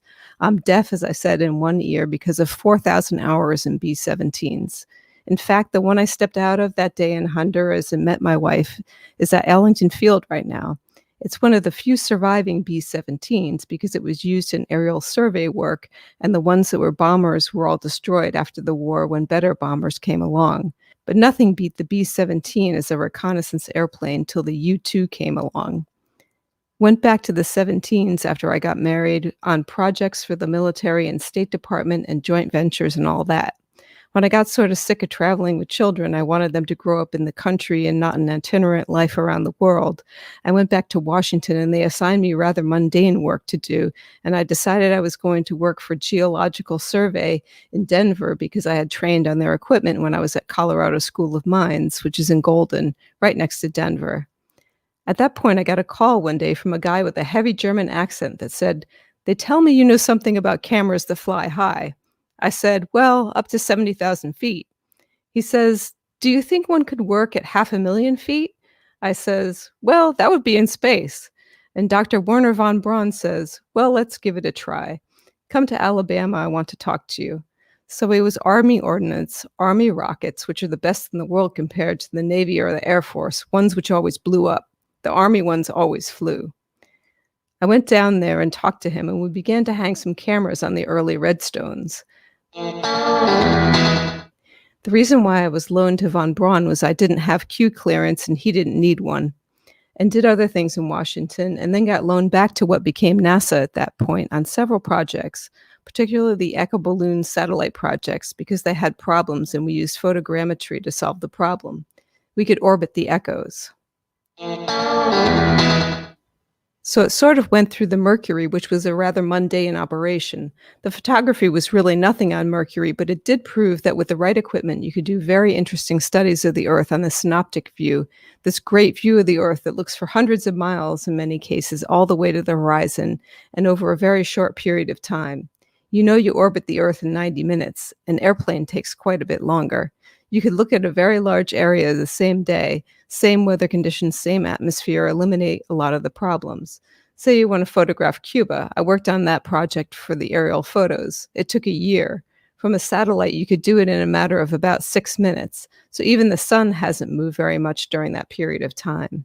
So I remember after Gemini 4, when Ed White did his spacewalk, we had a camera around there that Ed took outside, mainly to look at the outside of the machine because it was very badly damaged, the early ones, the Mercs and the early Geminis. Some engineers said it happens on the way up, others said it happens on the way back. Two different attitudes of engineering to fix it. We said one day in a meeting, why don't we photograph it when it's out there? Then we'll know whether the damage happened going up or coming back. White took 39 pictures, and Gilruth and Lowe and Faget and all the designers and what have you were looking at all these pictures on this magnificent roll of film, and we had it spread out in the lab there. Dr. Gilruth says to me, I'm down all alone looking at the other end of the roll, and he says, hey, Dick, all the action's up here. I says, well, I don't think so, Dr. Gilruth. I think it's all down here. And he came down and looked, and he said, well, those are just pictures of the Earth. I said, yeah, but we're looking at things that no human being has ever seen before, parts of Africa and other places. You can see what really goes on. I explained all these things to him. He said, well, from now on, your job is to work with the astronauts to be sure they bring back great photographs of the Earth, and then eventually when we go to the moon. So that's how it sort of evolved at that point. It evolved into this machine to take the lunar photographs on the surface and in orbit both. Underwood. Walter M. Schirra wanted to carry his personal camera, which was a Hasselblad, and Dr. Williams said, man, that's a big machine. This is Tanya, just a little excerpt cut out here, and now we're going back in. It was worked out with various people looking at it that the leather outgassed. They had leather on them in those days. This one doesn't, and made them look pretty, so all cameras had leather on them in those days. It outgassed. If you took the leather off, you had stainless steel, and the sunlight coming through the window bouncing off of it could permanently blind him. So you don't want blind astronauts. You got outgassing from lubricants. You had a viewfinder in it. This one doesn't have a viewfinder because they're useless out there. and they weigh a lot and they're made of glass. If you break one, all this stuff floating around in there. So in the Mercury, Gemini, Apollo, you couldn't distort your body very well to look out the window of those spacecrafts through a viewfinder. So they were taught to shoot from the hip, like Gunsmoke, draw and shoot, get your target. Also, it had a focal plane shutter, the Hasselblad 1000 and the 1600, and in zero gravity, they didn't accelerate and decelerate at a constant speed. They were designed for one gravity, and so were the springs and other things in the camera. So there are a lot of things wrong with it. When Scherer was told this in a meeting, he broke down and started crying practically. I mean, just like a 3-year-old kid who broke his favorite toy. Everybody thought that was rather unique, a #1 Navy astronaut and so on, the original 7 guys. Dr. Williams, after a while, he decided to give him his camera. So it was determined we'd modify one that would make it okay. Scherer carried it, and from that day on, these things have been flying because it's a magnificent camera. So all the modifications that NASA talked Hasselblad into doing in building even this camera, we talked them into building this camera were the result of the space program, and that's why it's such a super reliable camera today, precision. Never going to fail you because we didn't have a failure. The whole time I was there at NASA, we never had a camera fail. They've had them fail since. Okay. That is part 1. Stay tuned for part 2, the rest of the oral history excerpts of NASA's Dick Underwood.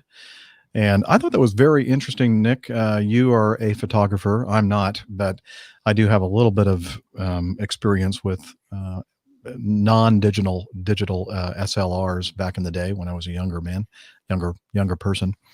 I thought it was pretty interesting what you was saying, or what he was saying about the Hasselblad and how these things are designed to operate in a 1G environment, and that when you get a 0G, all the springs and everything else, they're not going to work exactly the same way.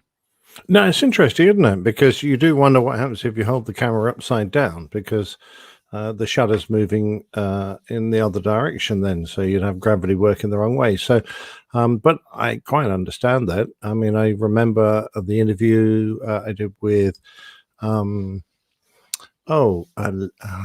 it Mark? No, the photographer. Yeah, Lee. I can't remember his name. Yeah, I'm going to be embarrassed now because I can't. Oh, that's right. We'll cut it out. Jeff Lee. Jeff. Yes, another Jeff. And he was saying that the Rolleiflex that he used wouldn't operate over 4G. So he couldn't use that doing a lot of the work he did if they were pulling lots of G. So, he had to modify how he did air-to-air photography. So if he was intending to use that camera. So you don't really think about these things until you, trying to put them in strange situations, etc. Yeah, I love what Werner von Braun said. Yeah, how high have you gotten that camera? Yeah, about 70,000. What about $500,000? Like, wow, that's pretty cool. Well, camera's a camera. It's going to work. In fact, it's going to be beautiful out there because there's no atmosphere to distort the image. Right. That's some brilliant. amazing shots of the fake sphere of the Earth, because we all know it's flat. Yeah. Right. Yeah, very true. Okay. Yes. Oh, it might be a disc. Or a disc. It might be held up by some turtles and elephants. A flat disc. And anyone who reads Terry Pratchett will understand where I'm going with that. I don't, and so I have no idea, but I'm just going to laugh. Like Terry Pratchett, marvelous British author. At one time, the most prolific living author. And did a whole series of books about a world that was made of a disc, and it was supported on the backs of elephants that stood on a turtle in outer space. Oh, well, there you go. Thank you for educating me and many other people listening. We're going to go ahead and skip 5 for now, because that's another piece of audio feedback, and I want to spend some time on it. And I'd like to go to item number 6. And this is from Mark. And I believe it was the last show that we talked about the F-16, the air traffic controllers being honored for helping an F-16 pilot get the rendezvous with a tanker to get more fuel. And He says, did I miss something about the story, or did no one else notice the huge elephant in the room? Why was the F-16 down to just 15 minutes of fuel? Do they not have similar rules as the civilian world as far as keeping reserves on each flight? I'm sure you and Nick could have given us listeners more information on how this scenario might have come about. Oh, take a slap on the wrist. Oh, I know. Well, yeah, we could have. Yeah, but we didn't feel like it. And then we'd have to shoot you. Yeah. So, you know what? Secret stuff, this, you know. Mark is like, kind of rude, you know? Yeah, yeah. In fact, so much so now that I'm thinking, I'm not even going to continue with this. I'll just do something else. But he's only the Basler fueler at AirVenture, so what do you expect? So he continues, what situations might you get into as a military pilot where you might end up with little fuel left on board and weather-covered destinations could become a critical issue? Is this a common or rare thing? And are there military regulations that should prevent this happening? What do you think, Nick? Well, actually, I was being a little rude to Mark. It's a great question. Yeah, it is. And the short answer is no, of course, you don't work to the same rules and regulations of the civilian world because you work to a much higher level of risk if you need to in the military. It doesn't mean to say you do it all the time, but you definitely don't keep the same kind of safety reserves as you would as a civilian airline pilot. So generally speaking, our fuel reserves allowed us to have fuel for a local diversion. It usually wasn't very far away. And there's, the legal absolute minimum you're going to have on an airliner is 30 minutes of fuel. There's no way we would carry that amount of fuel in a fighter. Think about it, our average sortie length was probably about an hour and a half. You're not going to have 30 minutes of extra fuel plus diversion fuel plus everything else. You'd only be airborne for like 30 minutes, then you have to turn around, come home again. So you carry much smaller reserves, much smaller reserves. So I think when we, on a good day, we would come back with a minimum of fuel for a couple of circuits and a diversion. And if you diverted, you would be landing with a wiringly small amount of fuel. You might have 5 minutes left after a diversion, but you would have fuel for that diversion. And funnily enough, those fuel levels were set by another of your mates who was in the tower that day as the duty pilot, and he would be looking at the local conditions, and he would be watching continuously as to what's going on at your airfield. And that was just his job. He sat in the tower and decided what fuel everyone was going to land with. And I know my video's forever. I'll fix it in a second. I didn't expect you to say anything. I was just playing around because your video's frozen, and I thought I'd just play in the video. Now you got something else to edit. Yeah, I know. Anyway, so he would keep an eye on exactly what's going on. And as he saw weather coming in, he would automatically raise the minimum amount of fuel that you would be required to come back. So he might impose instrument landings only, which added an extra X amount of fuel onto your minimums, so that you could now conduct an instrument approach, which takes longer and consumes more fuel than a visual approach. That would be his job. And occasionally get it wrong.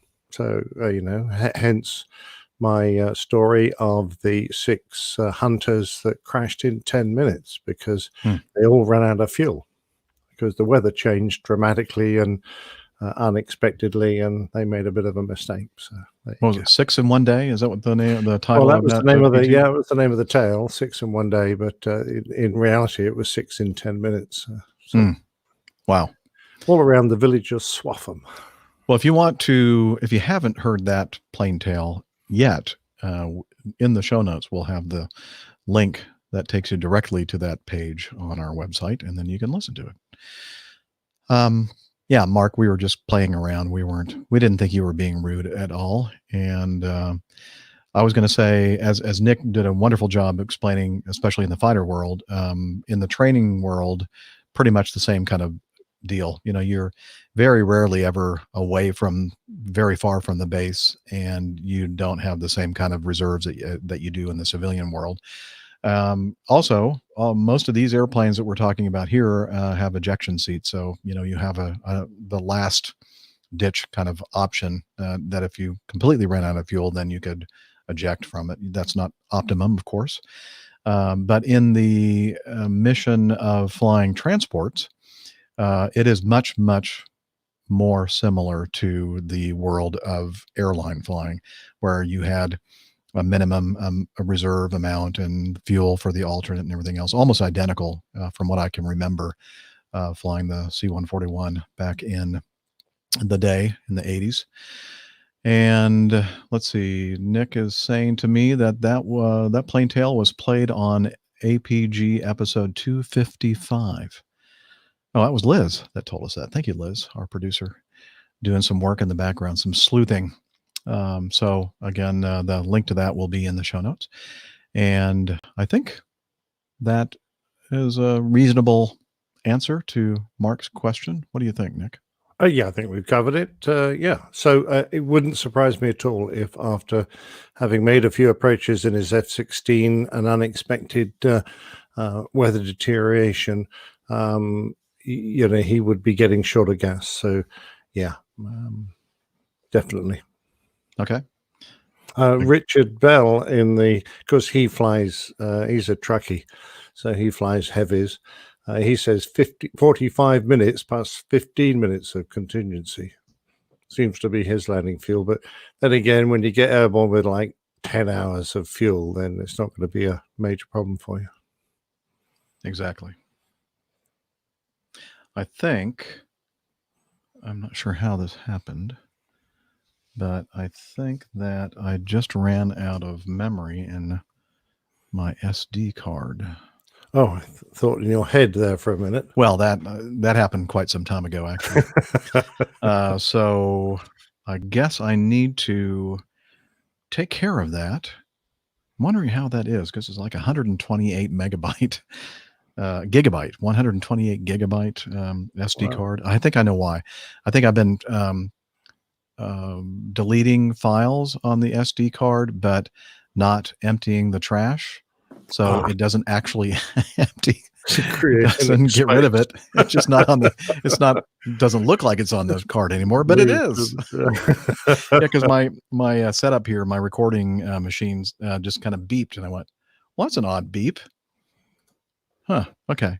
So let me do this. Let me take that card out, and let me turn off the recording. I'm going to have a piece of cheese. Please do. Okay. Because I haven't had my supper. Oh, well, I haven't either, but it's not even 3:00 over here. So, okay.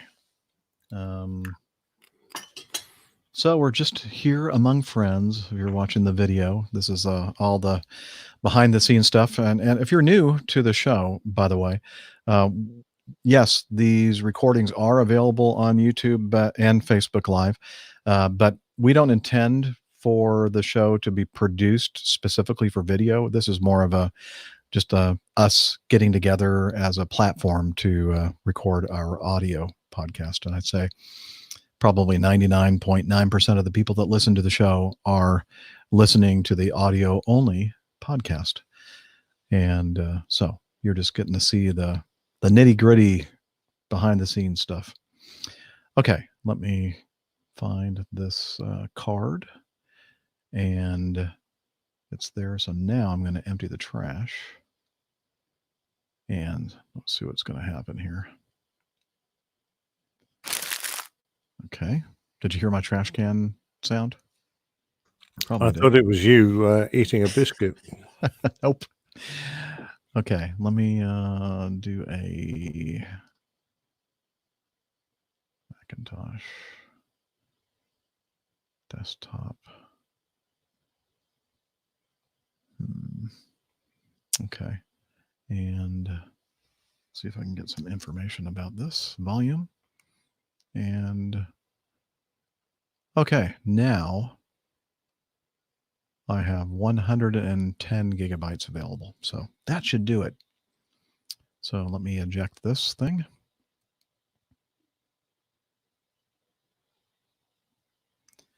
And put it back in my Zoom F4. See, I have an F4 too. Well, an F4 too, an F4 F42 as well. Also, Ah. 2 TOO. Well, I'm very impressed. Does it go fast? No, it doesn't have any wings, and it's very, very small. But it does the trick as far as recording. Okay, looks like. Yeah, I'm gonna hit the record button. Okay, we're recording again, and it appears that all is well. I have Hooray! almost 29 hours of recording time available. Don't worry, we're not going to be recording for the next 29 hours. Not intentionally, anyway. Okay. So, Liz, anything to tell us before we continue with the plane tale? No? Okay. Was she typing? Why don't we do one more non-audio? Oh, that's you. Okay. Yeah. So I thought now might be a good time for us to play the best part of the show, which of course everybody knows, is the old pilot's plane tales. And this week's is Goose is Dead.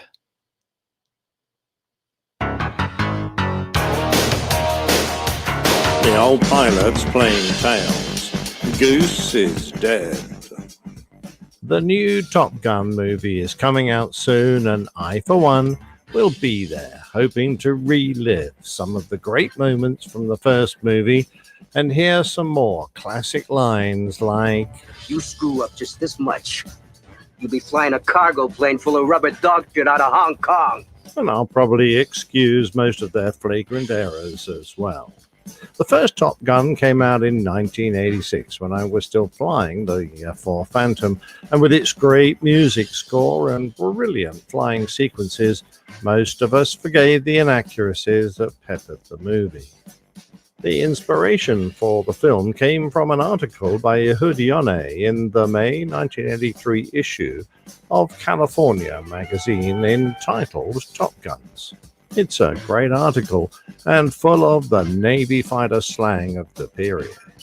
To quote from the article, that's when it happens. Suddenly a soft voice is saying atoll in the earphones, and by the time Possum spots the little F5 behind them, it's too late. They've been erasing Fat, Dumb and Happy like a dodo bird, and the F5, painted in desert camouflage no less, which stands out against the blue like a billboard, just rolled in. Out of nowhere, got on their tail, and simulated slipping a heat-seeking missile up their exhaust pipe. It started out good, but sure got bad in a hurry, Possum says, laughing. Let me take you back for a moment to the Vietnam War. Things in the air hadn't been going as well as expected for the American Armed Services, and both the USAF commanders and the Chief of Naval Operations wanted an explanation. In the 3 years between 1965 and 68, the US flew about 1 million sorties, but had lost almost 1,000 aircraft. Two reports came to significantly different conclusions. The Air Force put its losses primarily down to unobserved MiG attacks from the rear, and was therefore, in their minds, a technology problem. The USAF's response was to upgrade the Phantom's weapons system by including an internal M61 Vulcan cannon, as well as improving the radar and the tracking capabilities of their air-to-air missiles. The Navy took a different attitude, concluding that the problem stemmed from inadequate training in air-to-air combat.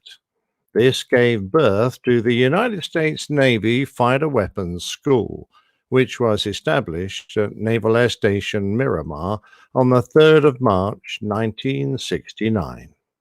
Although it had humble beginnings and scant funding, its aims were more grand. The unit's purpose was to trained fighter aircrews at the graduate level in all aspects of fighter weapon systems, including tactics, techniques, procedures, and doctrine. It serves to build a nucleus of eminently knowledgeable fighter crews to construct, guide, and enhance weapons training cycles and subsequent aircrew performance. Aircrews selected to attend the Top Gun course were chosen from frontline units. Upon graduating, these crews would return to their squadrons to relay what they had learned to their fellow crew members, in essence, becoming instructors themselves. The Navy's doctrine worked, and their kill-to-loss ratio against the MiGs soared from less than 4-1 to 13-1, whilst the Air Force's kill ratio actually worsened. However, in the aftermath of the Vietnam War, the USAF initiated their own robust air combat training program with the formation of dedicated aggressor squadrons, training I was lucky enough to participate in. The Top Gun course was designed to train already experienced Navy and Marine Corps aircrews in all aspects of strike fighter aircraft employment, including tactics, hardware, techniques, and the current world threat for air-to-air and air-to-ground missions. The current course includes 80 hours of lectures and 25 sorties that pit students against Top Gun instructors. When a pilot or WSO completes the Top Gun course, they return as a training officer, carrying the latest tactical doctrine back to their units. Most air forces have their equivalent, and when I was lucky enough to become a qualified weapons instructor, the RAF's course was 6 months long and considered the toughest flying course in the Royal Air Force. The Top Gun course was 5 weeks, although it currently runs to 9 weeks. I guess us Brits are just slow learners. Back to the movie version of Top Gun. Iceman, for reasons not entirely clear, has one of their opponents cold. He's sitting right on the A4's tail, but seems completely unable to get a gunshot despite vocal encouragement from all around him. Look at this! I can take a shot right here! I need another 20 seconds, then I've got it. Maverick's getting impatient, Ed. Come on, take the shot! 10 more seconds, then I've got him. Perhaps being only 30 feet away, he was finding the size of his target intimidatingly large. Goose and Maverick feel sure they can do a better job and try to get Iceman to disengage high right. Come on, Ike, get the hell out of there! Let's do it, Mav! Ike, come off high right, I'm in! 5 more seconds! Come off high right, Ike, I'm in! I'm on! Which, after making the daisy chain last just a little bit longer, he does. Apparently unprepared for the maneuver he's just called for, Maverick flies through his jet wash, which makes his F-14 bleep a lot and do multiple aileron rolls, which apparently needs both hands on the stick to control. All of this would have any fighter pilot cringing. Now, Maverick's engines flame out within a second of each other, and bravo to Goose, who identifies the failures, but then misidentifies them. Number 1 is on the left, Goose. We're in his jet wash! Oh, this is not good! We got a flame out, Mav! Engine 1 is out! Engine 2 is out! But then I shouldn't speak ill of the dead. Many years of military flying took me through a lot of jet wash, and this hasn't happened to me or anyone I knew, but perhaps the F-14 had a few engine issues. Well, stone the crows, it did. So let's have a little look at that great fighter. The Tomcat was designed as both an air superiority fighter and a long-range naval interceptor. With its flexible array of weapons from the N61 Vulcan cannon, the short-range infrared heat-seeking AIM-9 Sidewinders, the longer-range semi-active radar-guided AIM-7 Sparrow, to the ultimate long-range weapon of the time, the AIM-54 Phoenix, it was very well armed. The Phoenix was a remarkable weapon. A version was designed specifically for the Tomcat, and it weighed 1,000 pounds, nearly half a metric ton. The F-14 could carry 6 of them although a more common mix was 2 sidewinders, 3 sparrows, and a pair of phoenixes. The word phoenix has Greek roots, so the plural goes the same way as appendix, becoming appendices, but sadly, phoenixes is gaining traction. Combined with the Tomcat's Org-9 track-while scan radar, 6 phoenixes could be launched simultaneously against 6 separate targets. The missile would hoof upwards into the stratosphere to around 90,000 feet at nearly Mach 5, whilst getting mid-course guidance from the F-14, and then use its own fully active radar to complete its intercept and go bang. The Phoenix was sold to Iran in 1974 and was credited with 62 kills during the Iran-Iraq War. It had a powerful warhead, and on one occasion, a single missile brought down 3 MiG-23s in a formation and damaged a 4th. Despite trying a few times, the US Navy weren't quite so successful. The F-14 came from the era when variable geometry wings were all the rage, but it also employed large, fixed wing gloves and a very wide fuselage, so that it didn't need the complication of wing-mounted stores that would have to swivel when the wings swept.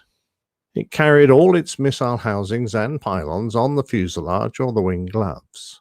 It reached the Navy's requirement for a Mach 2.4 top speed and was stressed to 7.5 G.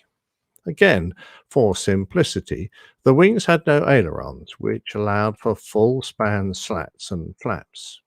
To maneuver, the Tomcat used its large tailplanes for both pitch and roll, aided by wing-mounted spoilers.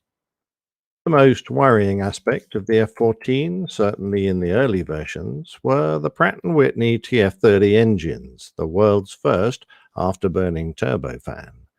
This engine had a challenging start to life that came partly because of a desire to have it power both the F-111 and the F-14.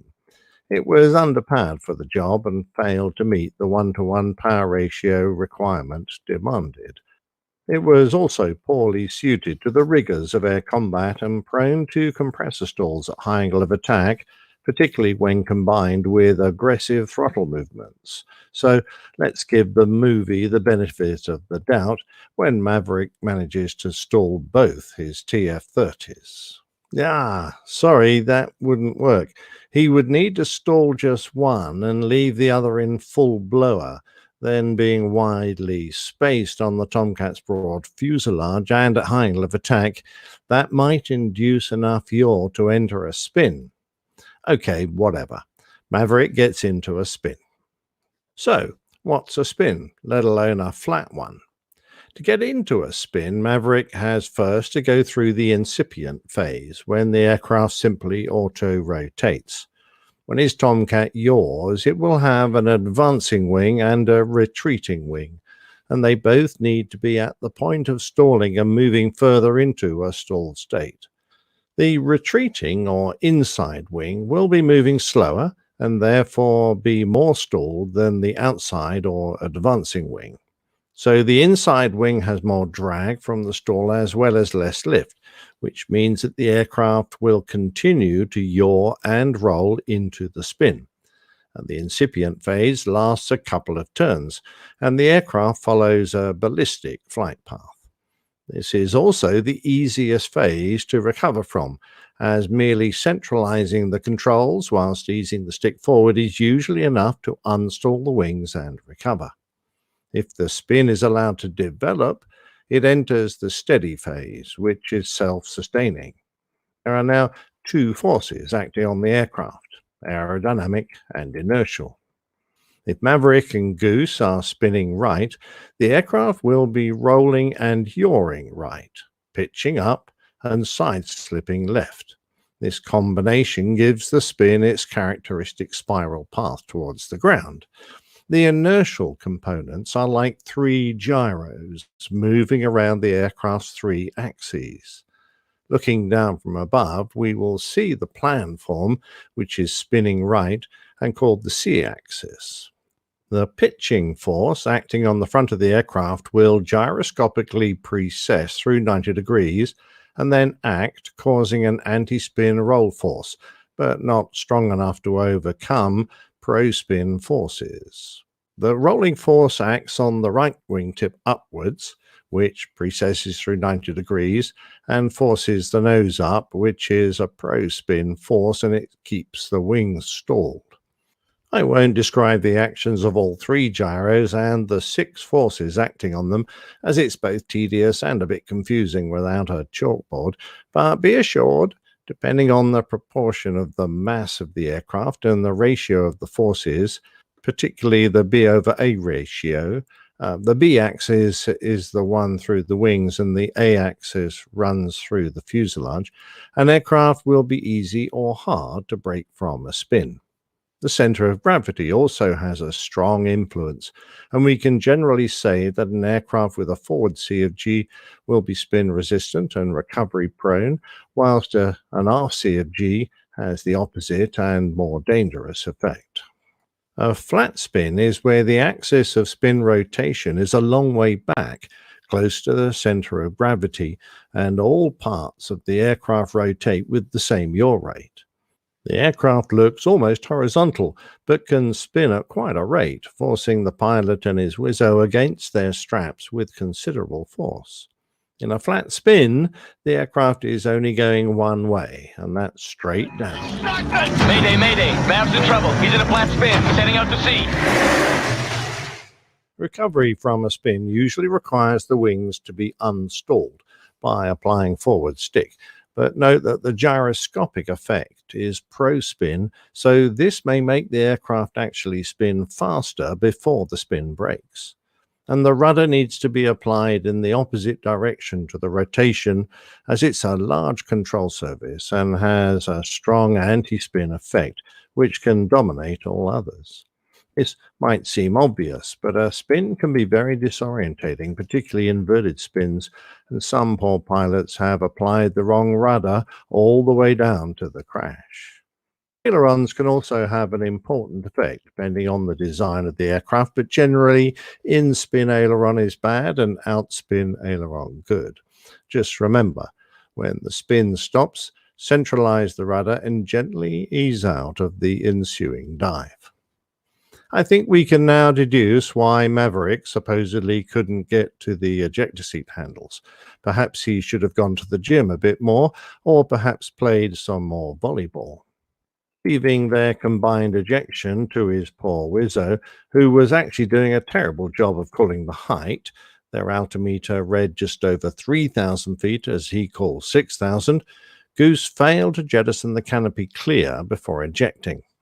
Now, big canopies like the Tomcats usually lifted into the slipstream by explosive bolts under the rail, and then the air carries it away. However, the F-14 had a Martin Baker Mark GRU-7A seat, which was a rocket-assisted 0-0 seat, so the jettison system should have been powerful enough for it to catapult the canopy clear before the seat fired.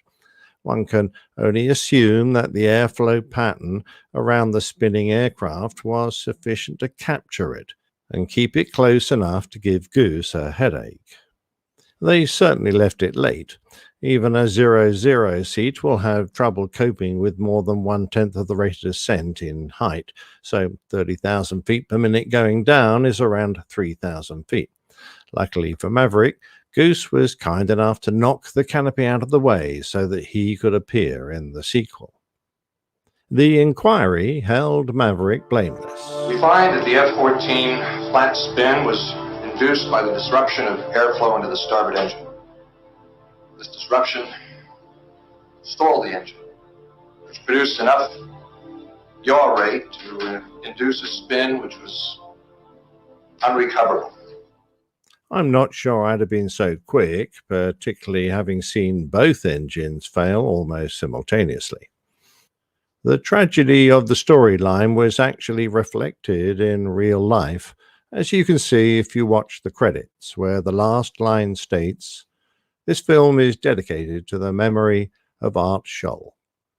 Art was an American aerobatic pilot, aerial cameraman, flight instructor, an educator based in Riverside, Southern California.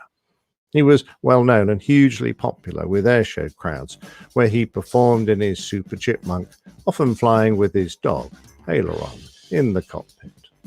His aerial camera work had appeared in many commercials, TV shows, and films, including The Right Stuff, The Great Waldo Pepper, Blue Thunder, The A-Team Chips, and Iron Eagle, as well as Top Gun. On the 16th of September 1985, he was filming from his Pitts S2 camera plane and intentionally entered a spin to capture footage for the very scene in the film that I've been talking about. As his aircraft passed the planned recovery altitude, he transmitted his final words. "I have a problem. I have a real problem." After which, the plane impacted the ocean about 5 miles off the coast. The exact cause was never established, nor his body or the aircraft ever recovered. Whatever you take from this tale, please remember that a spin is an extreme maneuver and potentially deadly.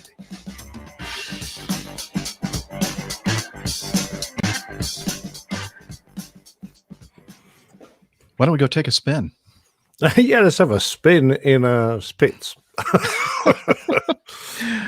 Wow, you're kind of a little nitpicky there, huh?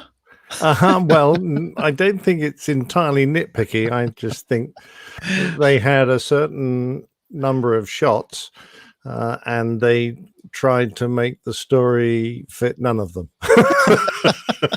And quite a bit of F-14 shaming going on there too. I actually had a soft spot in my heart, despite the fact that it's variable geometry. I don't have a lot of time for variable geometry aircraft.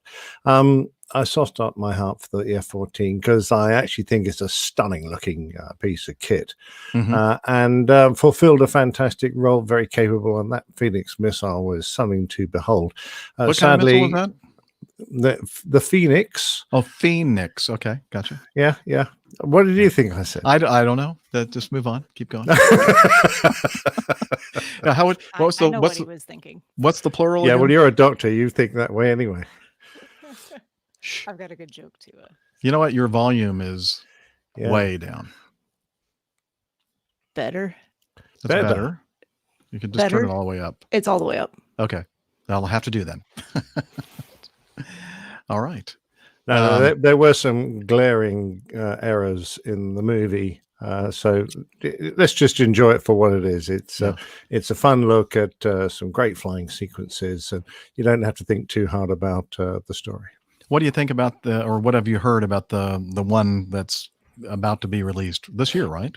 Yeah. This summer it should be. I'm very excited about it because they claim that all the sequences, the aircraft sequences you'll see are actual aircraft being flown and not CGI.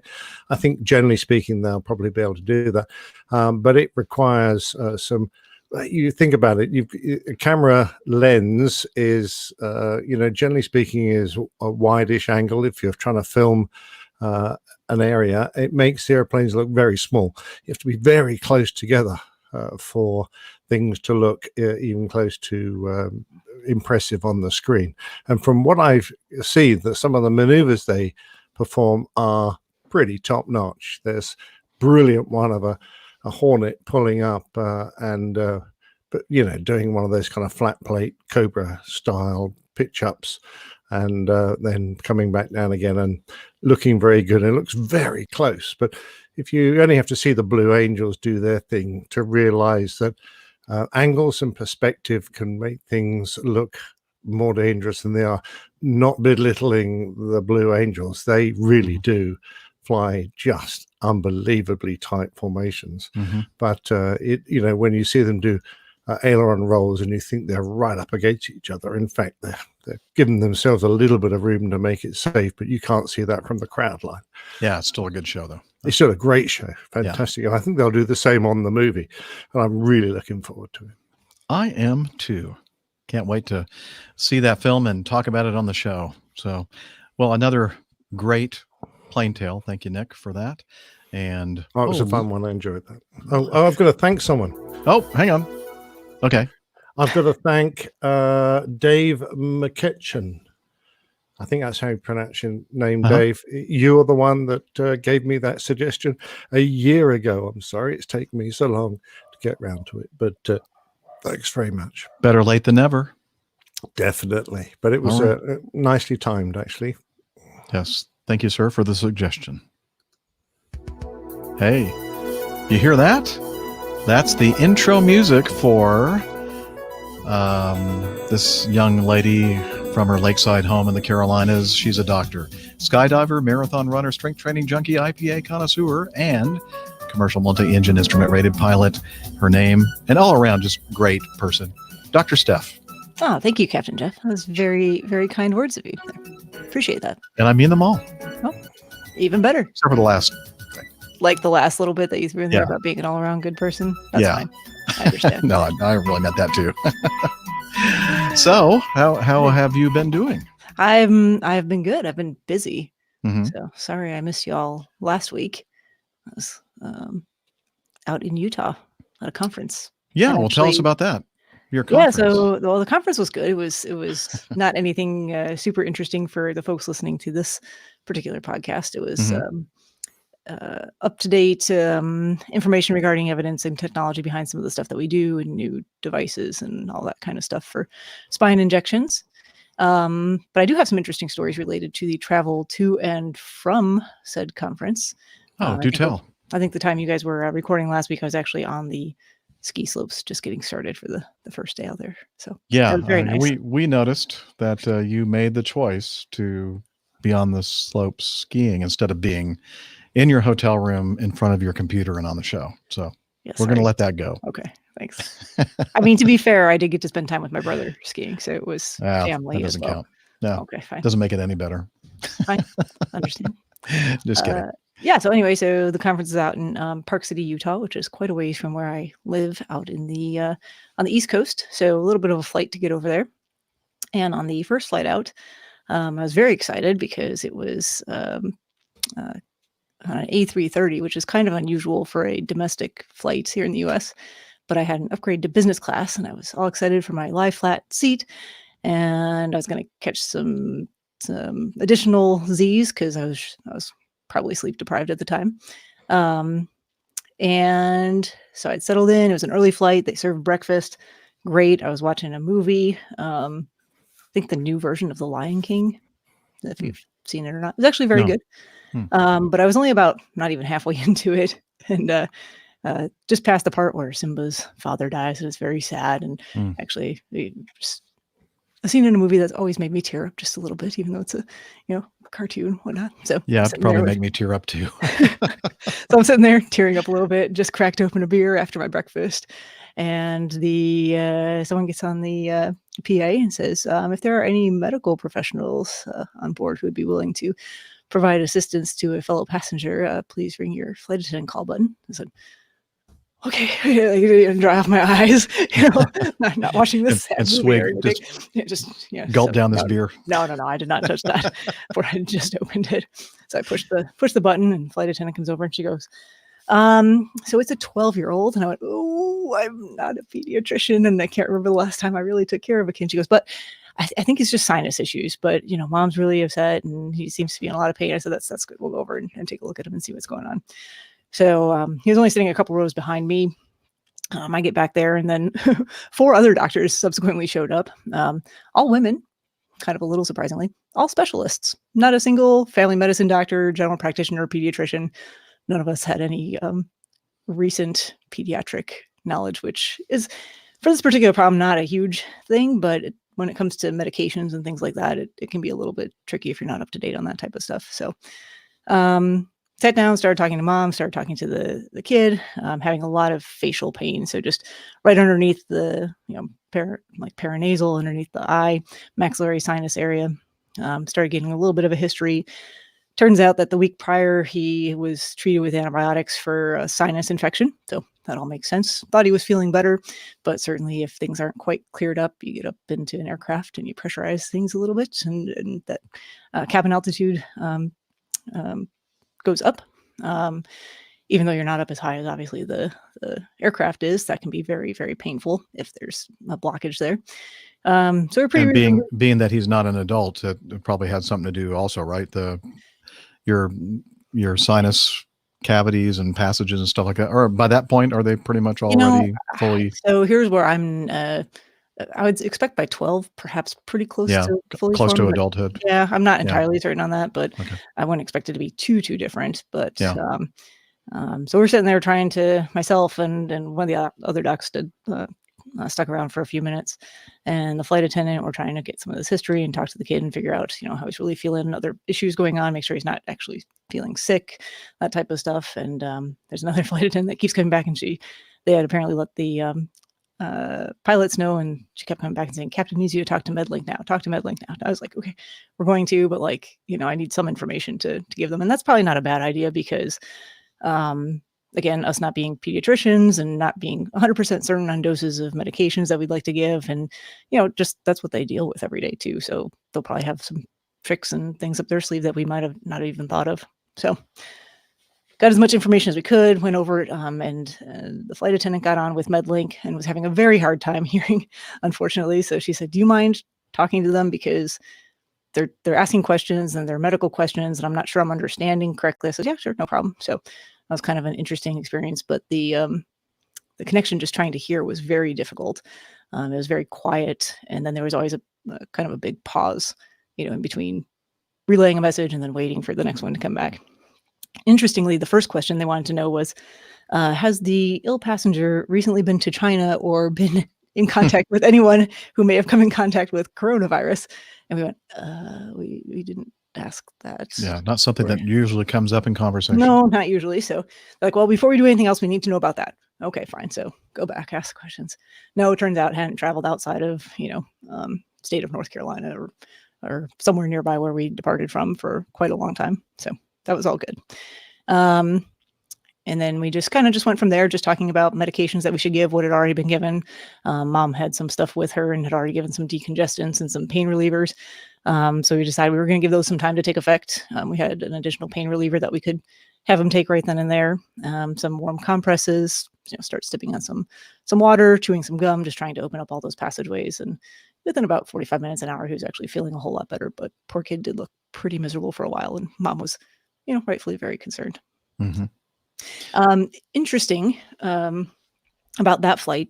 Apparently, the higher altitudes, the headwinds were exceptionally strong that day. So we were only, I think our top cruise altitude was 28,000 feet, which meant that the cabin pressure was only like 3,500 feet, which was probably a good thing, because we were much higher. It would have been a lot worse. And then too, I was worried about on descent too, if things would get worse there again. But coming down into Phoenix, it's a little bit higher elevation there as well. So that was good. We didn't have too much altitude to travel up and down in the cabin. So that's good. Stuff. Yeah. So that turned out well. Poor family was supposed to go on to Hawaii, and I think they made the decision not to do that day. So didn't want to risk another episode of. I said that's a good idea. Yeah. So that was good. It was interesting. It took up quite a bit of time on that flight, and helped pass the time rather quickly there.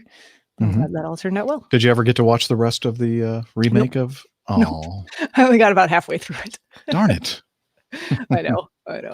I think I switched to something a little less heavy. So not that The Lion King is heavy, but something definitely more comedy oriented after that, just in case I had to keep getting up and going back. So yeah. And then let's see, on the way back, nice day for flying. Flight flew out from Salt Lake City, had to go through Chicago O'Hare. Everything was on time, went down, boarded the aircraft. Nothing unusual. Pushed back, and while we were pushing back, I wasn't paying a ton of attention to what was going on. I was looking for a podcast to listen to, I think.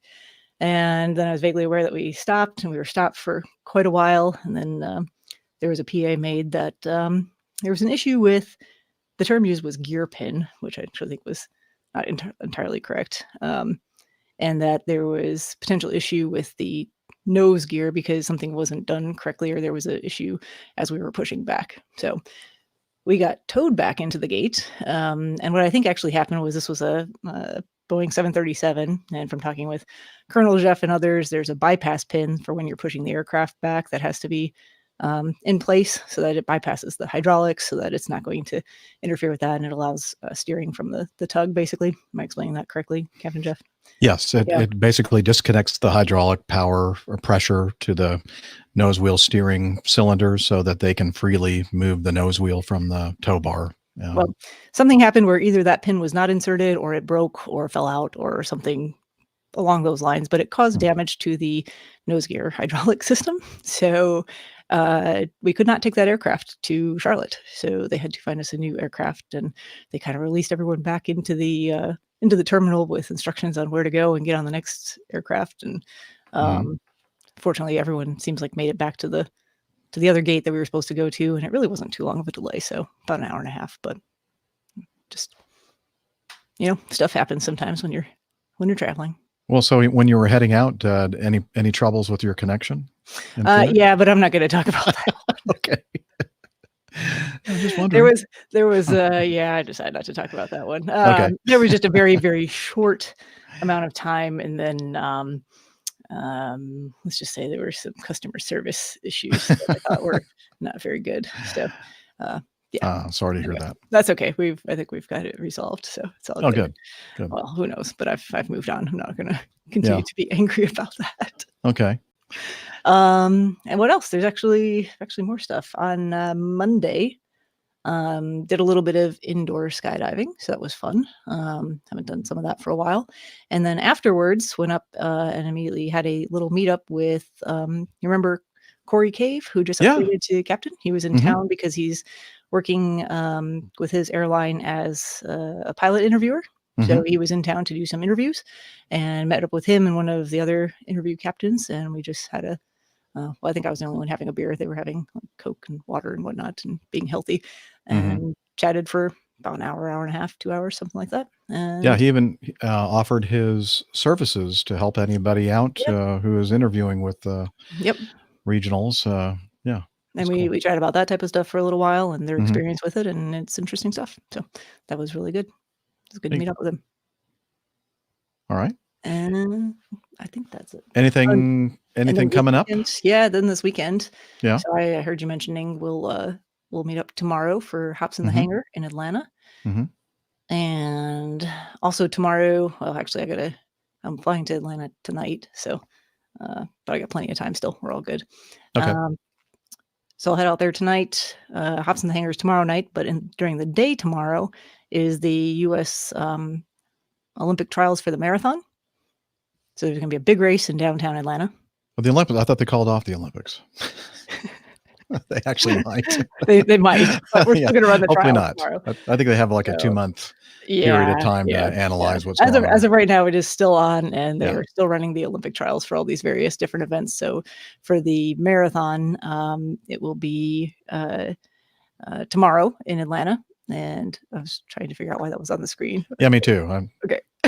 I guess that's important to somebody. I don't know. Anyway, there we go. Okay. So I'm going to watch that. Actually, one of the racing team that I'm on, the running group now with my coach, our other coach, she's in the race tomorrow. She qualified for the Olympic trials, so that'll be fun to see.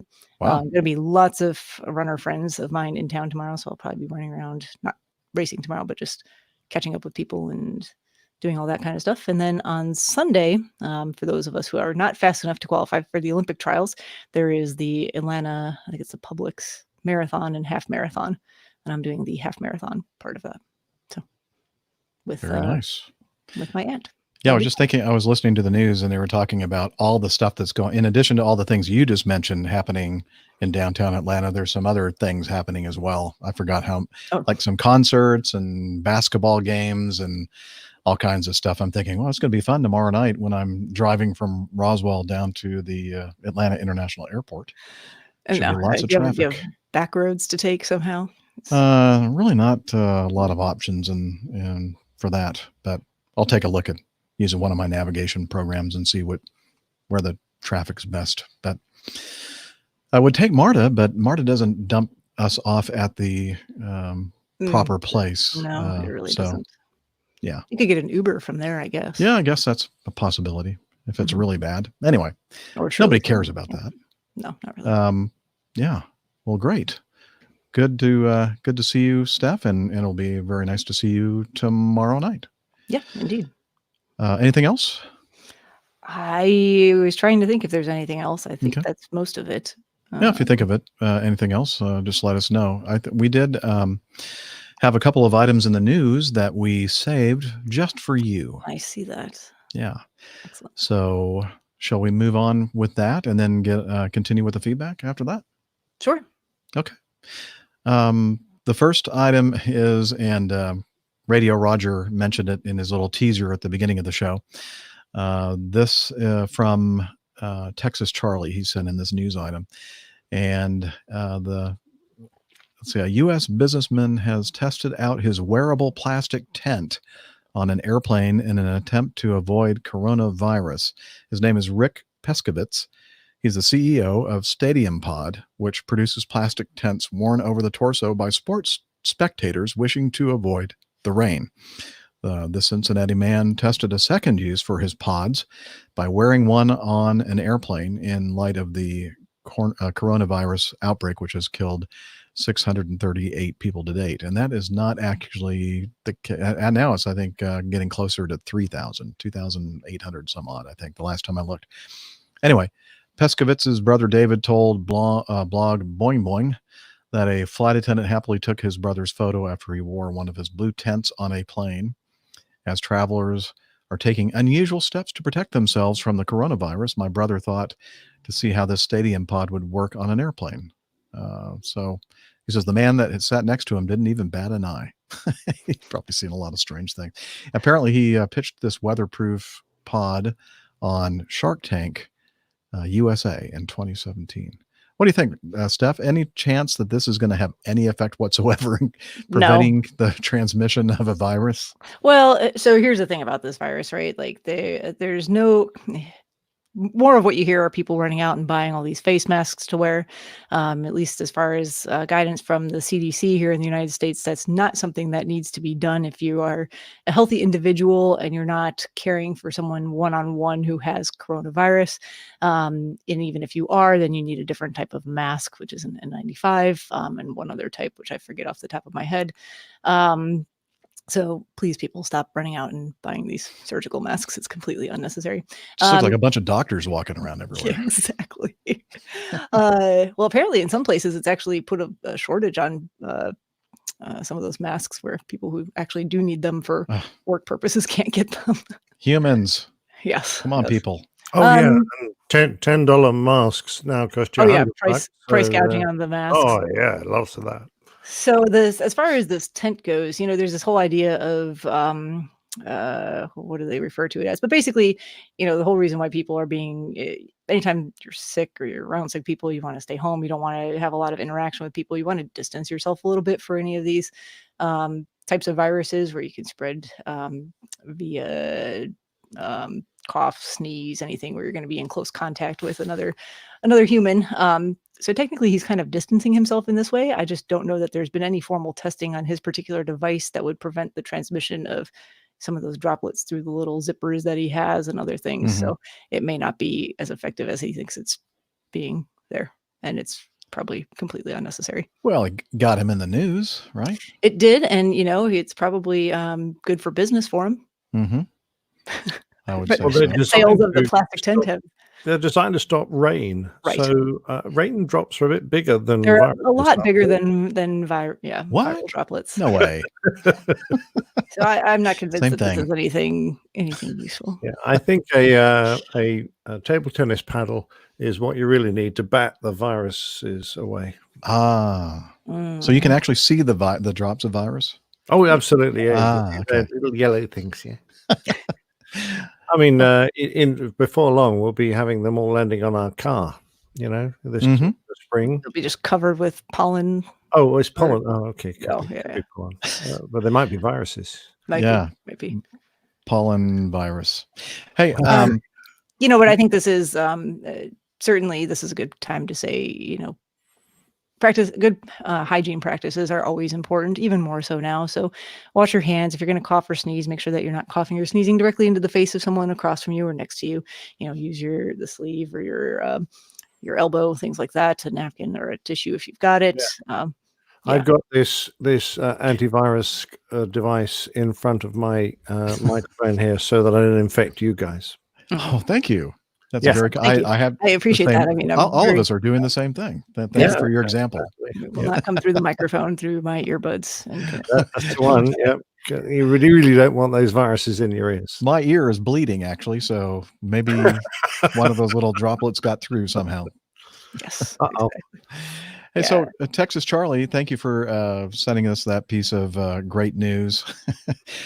He sent us another one. Now this is an interesting one here, and let's see. We'll get a doctor's opinion about this. An American Airlines worker is fighting for his job back. He says he switched to the popular keto diet, and that it ended up costing him his job. And he says, I don't want to be punished and take consequences for something that I didn't do. That's like admitting to a crime or going to jail, even though I didn't do it, said Andrew Riley. He's now in the fight of his life as he takes on the Department of Transportation and American Airlines to get his job back. Let's see. Once they forward it to the Department of Transportation, you're basically banned from being a flight attendant. So he's been a flight attendant with American since 2012. Until he was fired last year. He says it's because he blew a 0.05 on a breathalyzer. He said, I wasn't drinking. I wasn't doing anything. Just because I changed my diet, he said. He believes that he blew a false positive because of the keto diet, K-E-T-O. Or is it Keto? Am I mispronouncing that? Nope, Keto? you're correct. Okay. It's keto. Dr. Ryan Lowry with ketogenics.com says the diet change can impact the way your body breaks down food, causing incorrect test results with acetone, and it will get released as isopropyl alcohol, and some devices aren't able to differentiate between isopropyl and ethanol, he said.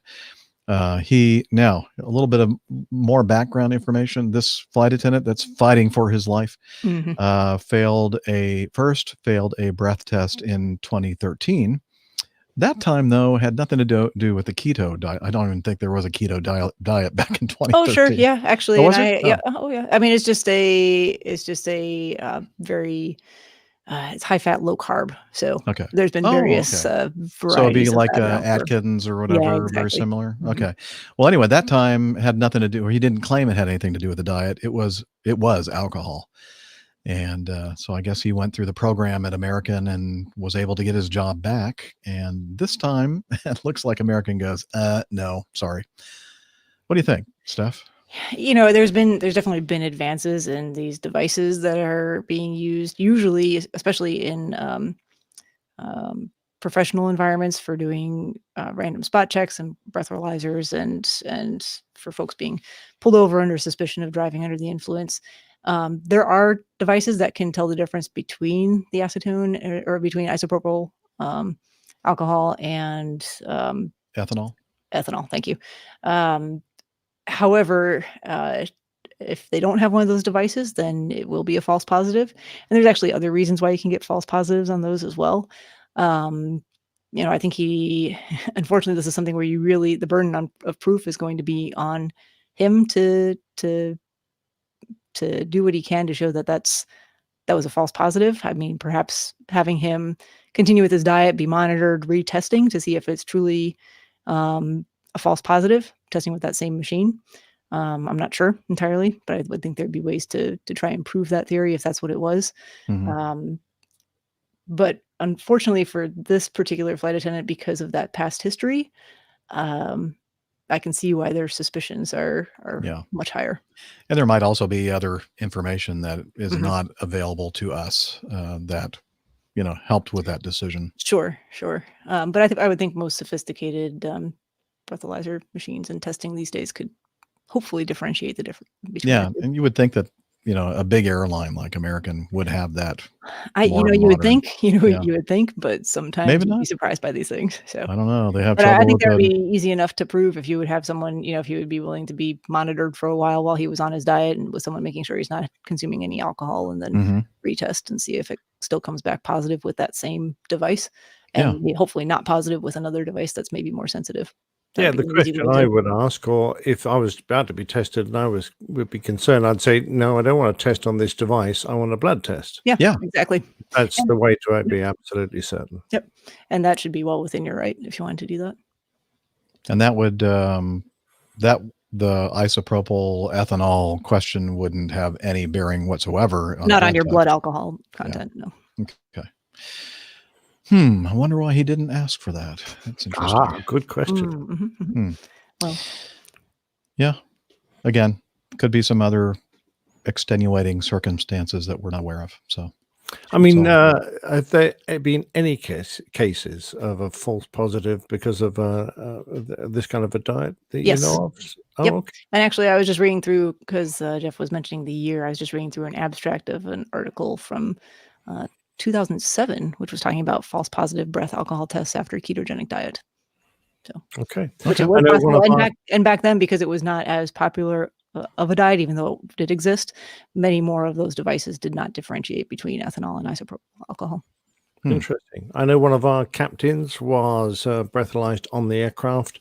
He'd gone through security and someone had smelled his breath, and he had been on the Atkins diet, and his breath smelt, quite, Ketones. yeah. Mhm. And so this guy reported him, and the police came on the aircraft and dragged him off and breathalyzed him. And of course, he turned out to be not affected. He proved the fact that he hadn't been drinking, but he declined then to operate the flight as we're allowed to in the UK.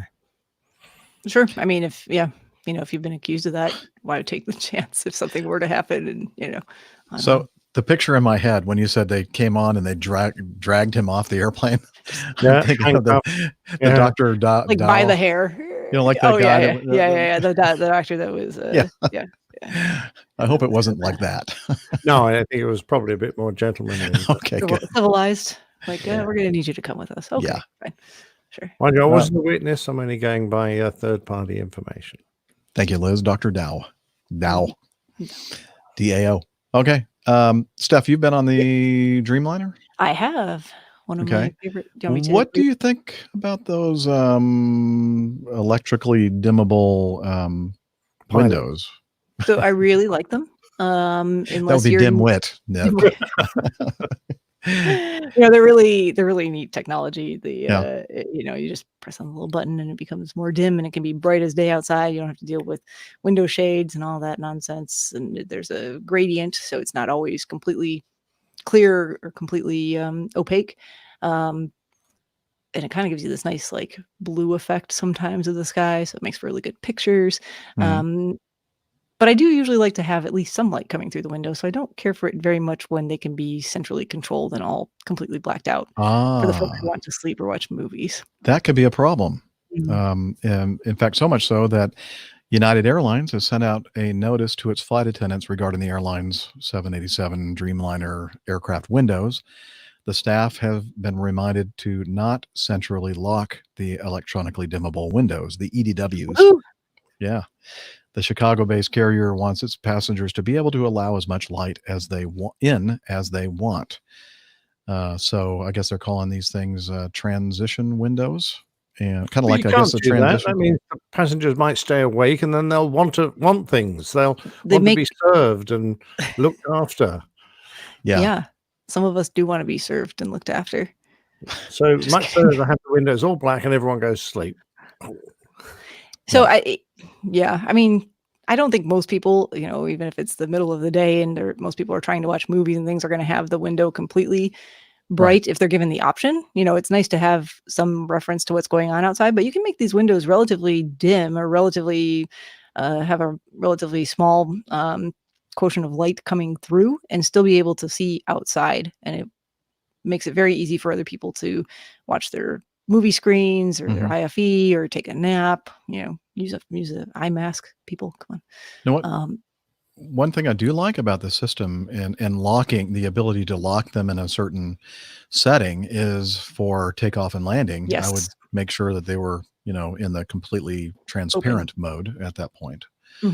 I would imagine that's probably what they do, but I don't know. I don't fly. I've seen them United, so I'm not locked sure. completely dark Oh. during the middle of the day. Oh, really? Okay. Maybe. Well, I mean, on a long flight where people are trying to sleep and watch movies, which Mhm. you're trying to get people's body clocks to reset to different time zones, which makes a little bit of sense. But sometimes I want to look out the window. Well, Just a little bit. apparently, maybe some people have been complaining Mhm. to I United about the can't fact that they open my can't. window. Yeah, I want to see outside, please. Or I can't Yeah. turn it all the way black. I'm trying to. Or if you're like claustrophobic, or maybe have some flying anxiety, Mhm. sometimes being able to look out the window, especially Feeling a with the little airsick claustrophobia. if it's turbulent, that helps a lot.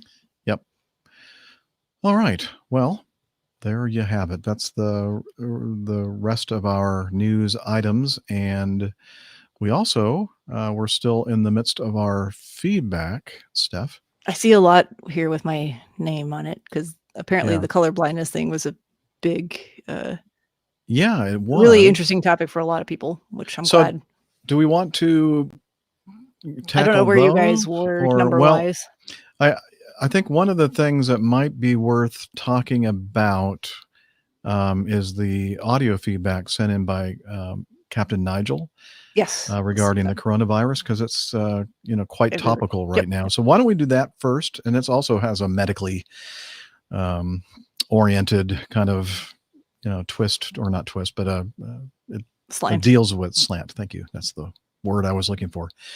So why don't we listen to the Captain Nigel and what he has to say about this whole thing. Now, he recorded this a few days back, so some of the stats that he mentions in the audio recording are not up to date, but he did send us a follow on.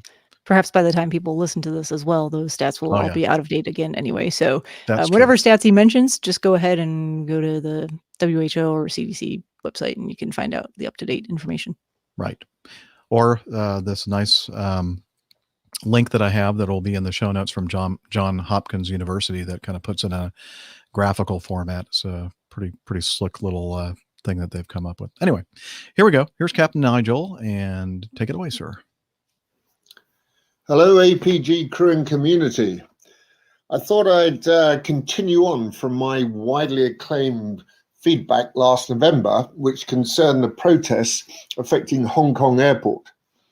And therefore, I thought I'd follow up on how the virus is affecting Hong Kong.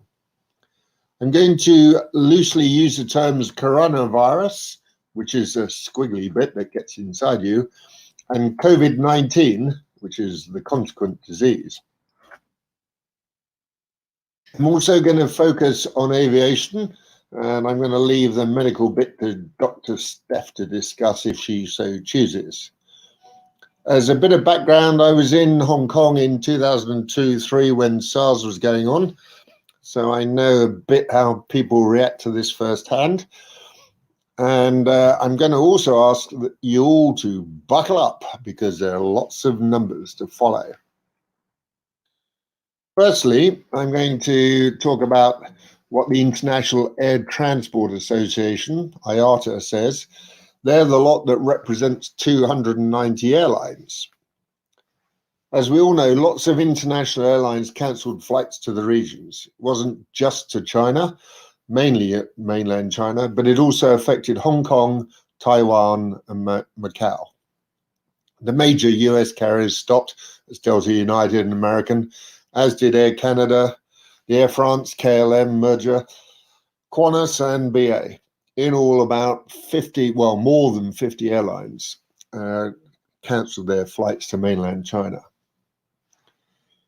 In the 1 month just gone, which is mid-January to mid-February, over 100,000 flights were cancelled. 100,000. Albeit 90% of them were Chinese domestic, but that's an awful lot of aeroplanes not flying. As you can imagine, fuel costs went down because there's less demand, and in fact, fuel costs decreased by 17%, which is generally good for the airlines that aren't being affected. IATA says that generally the Asia-Pacific region has 1/3 of the total global demand. They had forecasted that this year the Asia-Pacific region was going to increase by 4.8%. Now IATA are estimating it'll decrease by 8.2%. In other words, a total change of 13% less than previously forecasted. IATA is also forecasting a 4% decrease in worldwide traffic, which means that's an awful lot of money. And they are saying there will be $30 billion less in the coming year. That's the first decrease since the crash of 2008 and 9. When I say crash, I mean financial crash. Couple of assumptions. It assumes that there's going to be a SARS-like dip followed by a recovery 6 months later. And also it assumes that COVID-19 stays focused on China, not worldwide. Already the Air France-KLM group have estimated they're going to be $220 million out of pocket, and Qantas has reckoned they're going to be $100 million out of pocket. Don't know about Cathay. I'm a shareholder, but I can't imagine them making too much of a profit. If we now look at Hong Kong, I'm going to look at the airport first and then just tour the carriers here. Firstly, Hong Kong International Airport, jet black cock. In the month that's just gone, so I'm comparing January 2020 with January 2019, in other words, pre the protests in 2019. Overall, the passenger numbers decreased by 12%. That means 22,000 passengers a day less. The flights decreased by 9%. That's 117 flights a day left. And cargo decreased by 10%. That's lots and lots of boxes. That's just the airport. If you now look at Cathay Pacific Airways, for example, comparing the same months, January versus January a year ago, passengers have gone down by 4%, cargo's gone down by 9%. That's big for an airline. So looking at the numbers, Cathay have now reduced their passenger capacity for the next couple of months by 40%. In other words, they've cancelled more than half their total number of flights. Imagine if your airline cancelled half its flights. To combat it, they're asking all the staff to take 3 weeks unpaid leave, which for the individual of the employees is about a 6% cut in pay. For Cathay, if you look at the coming 6 months combined with the previous 6 months of protests, they're going to have significantly reduced profits, if any.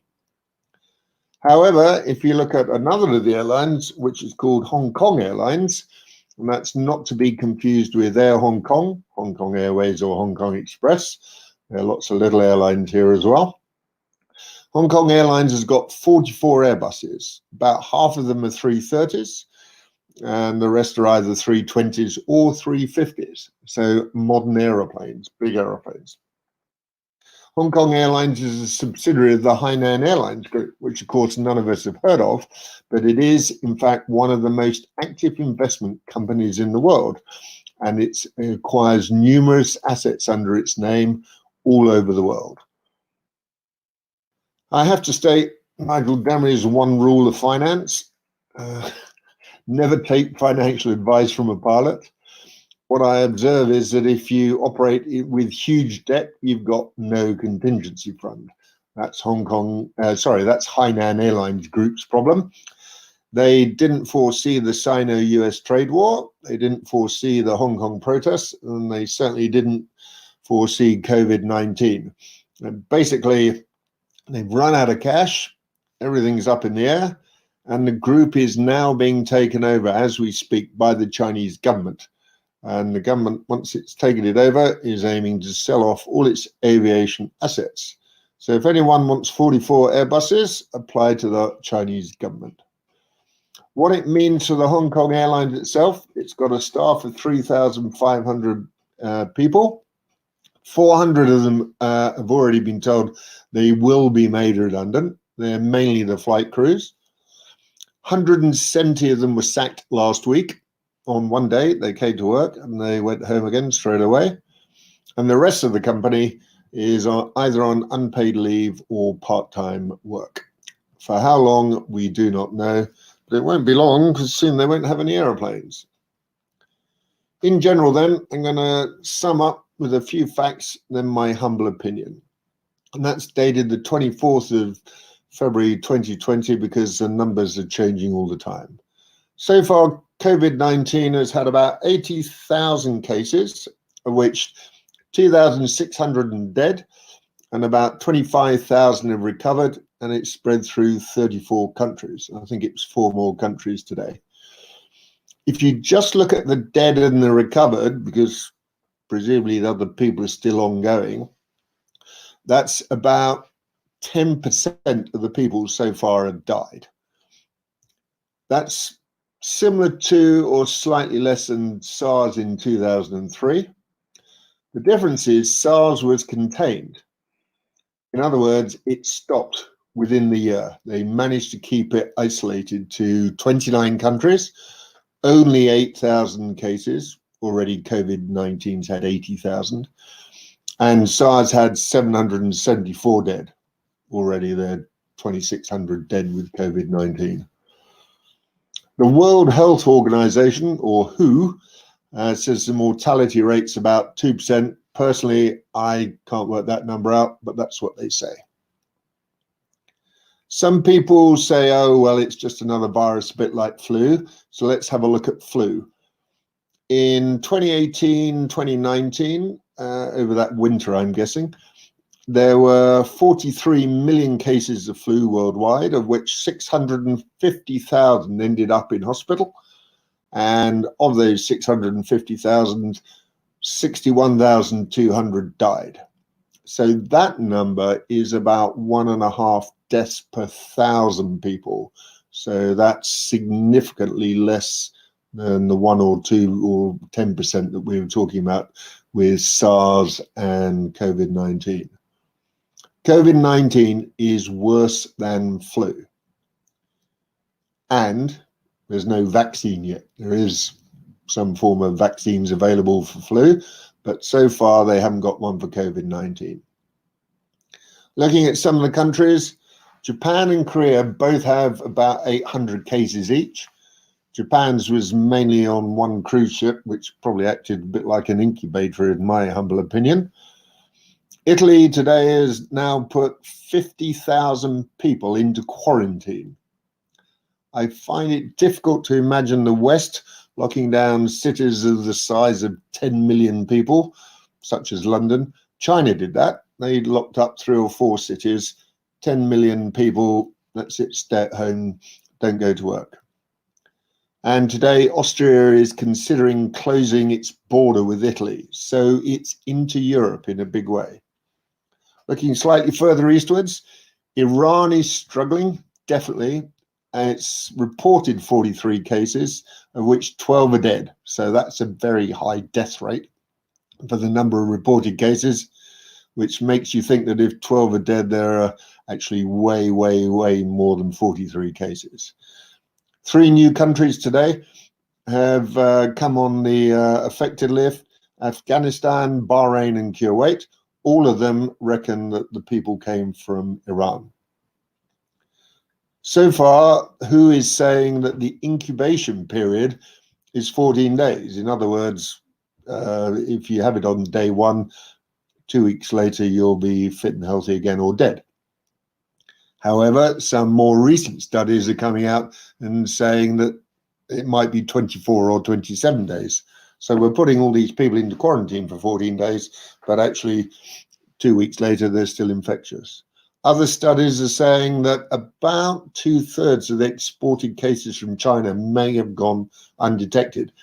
In other words, they only worked out that 1/3 of the people that left China, they'd chased them up. They haven't detected the other 2/3 of the people. That number of 2/3 is very similar with other studies of undetected cases in other countries.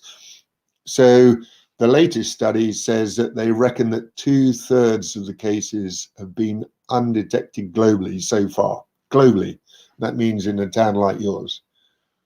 And another study says that asymptomatic transmission is possible.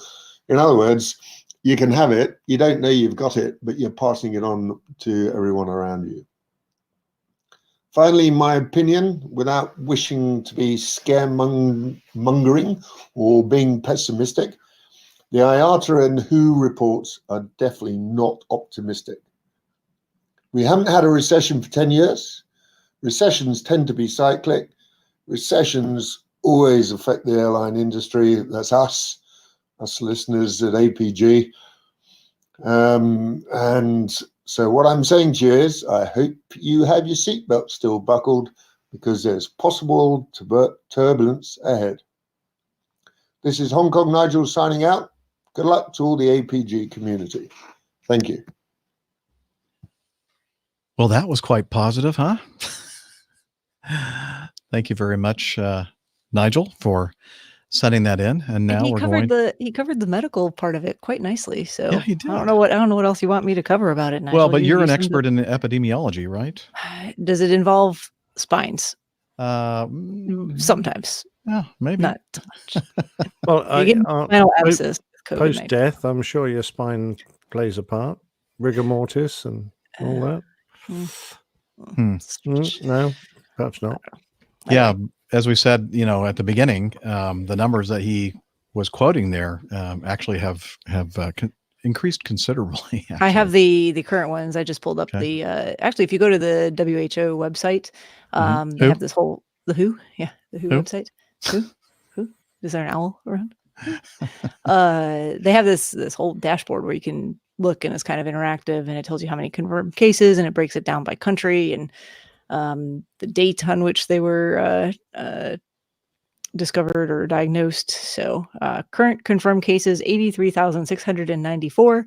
China leading the way there with 78,959 of those, followed by Korea, then the cruise ship that was referenced, the Diamond Princess, which was docked in Japan. Italy, 650 cases. And then going down the list, gets significantly smaller with each. I actually have even bigger numbers on the John Hopkins thing.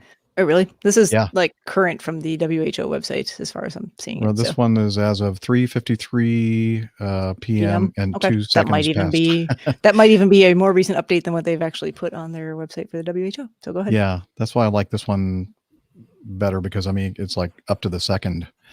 84,119 totally confirmed, and in Italy 888.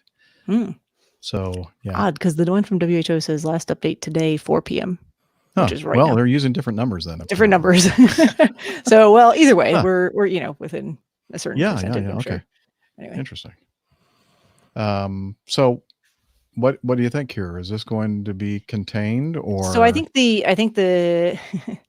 this is my personal, not an epidemiologist, not an infectious disease doc. This is just me looking at it and applying some common sense to what's going on.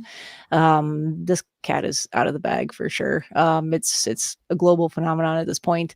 In the United States, we've had that first case of community transmission where someone was diagnosed where they don't know who they came in contact with. As Nigel mentioned, it appears to be a virus that can be spread asymptomatically. So folks can be infected or be carrying the virus and transmit it and not know that they have it. And there may be people out there who never develop any symptoms, but can still be contagious. So I think there are probably a lot more people out there harboring and carrying this virus than will ever be known at this moment, and people are going to get sick all around the world from it. So like I said at the beginning of when I got here, now is a good time to be practicing those good hygiene techniques. Wash your hands, cover your mouth, all that type of stuff. And I guess that the positive thing about all of this is if you are infected, 98 out of 100 recover. Yeah, so it's that 2% mortality rate that's being quoted. It varies a lot. So I read yesterday, and don't know if this still 100% holds true, because obviously these numbers change all the time. But for children kind of under the age of 10, there haven't been any confirmed fatalities from infection with the virus. That number changes drastically if you are elderly, have other medical conditions already that make you more susceptible to illnesses. Can be as high as 14% in some of those populations. So that 2% is kind of an average. Oh, good thing I'm not old. Yeah. Oh, wait a minute. Interesting. I seem to remember that SARS used to hit sort of the middle age of population rather than either end. Yeah. This doesn't seem to be following the same trend. No. No, Not and just really. like the flu that we normally have, the influenza virus that we have every year, usually it's the very young and Very the young very and very old old. and Mhm. the depressed or whatever, compromised immune system people. Immunocompromised. I don't know if I'd go That with just the is even depressed a people. better, They might not yeah, be well, immunocompromised.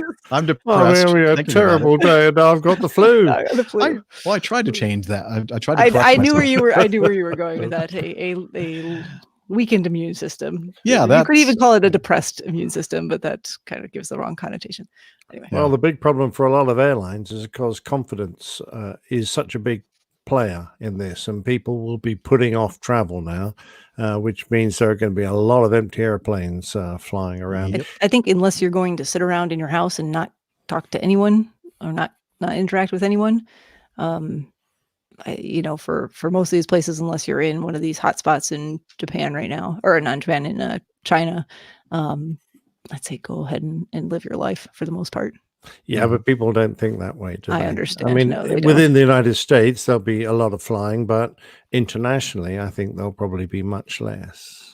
I mean, you don't really want to be like these people who were stuck in Tenerife and they've all been carted off and put in a hotel and told to sit there for 2 weeks now. Yeah, I'd say it's probably not a great time to go on a cruise. Yeah. That's Well, something I might. the other thing that really concerned me about Nigel's audio was the thing he was talking about, that the incubation period might be more than 14 days. And so, Yeah, we actually don't know yet, to be Yeah. honest, because this is a new virus for humans, and we don't have all that information. So it's Yep. evolving and ongoing, and hopefully we'll know that sooner rather than later. But right now we don't. So, as you said, just practice good hygiene and hope for the best. Exactly. All right. And I'm sure we'll be talking about this subject on many, many more episodes as we go into the future. So, all right.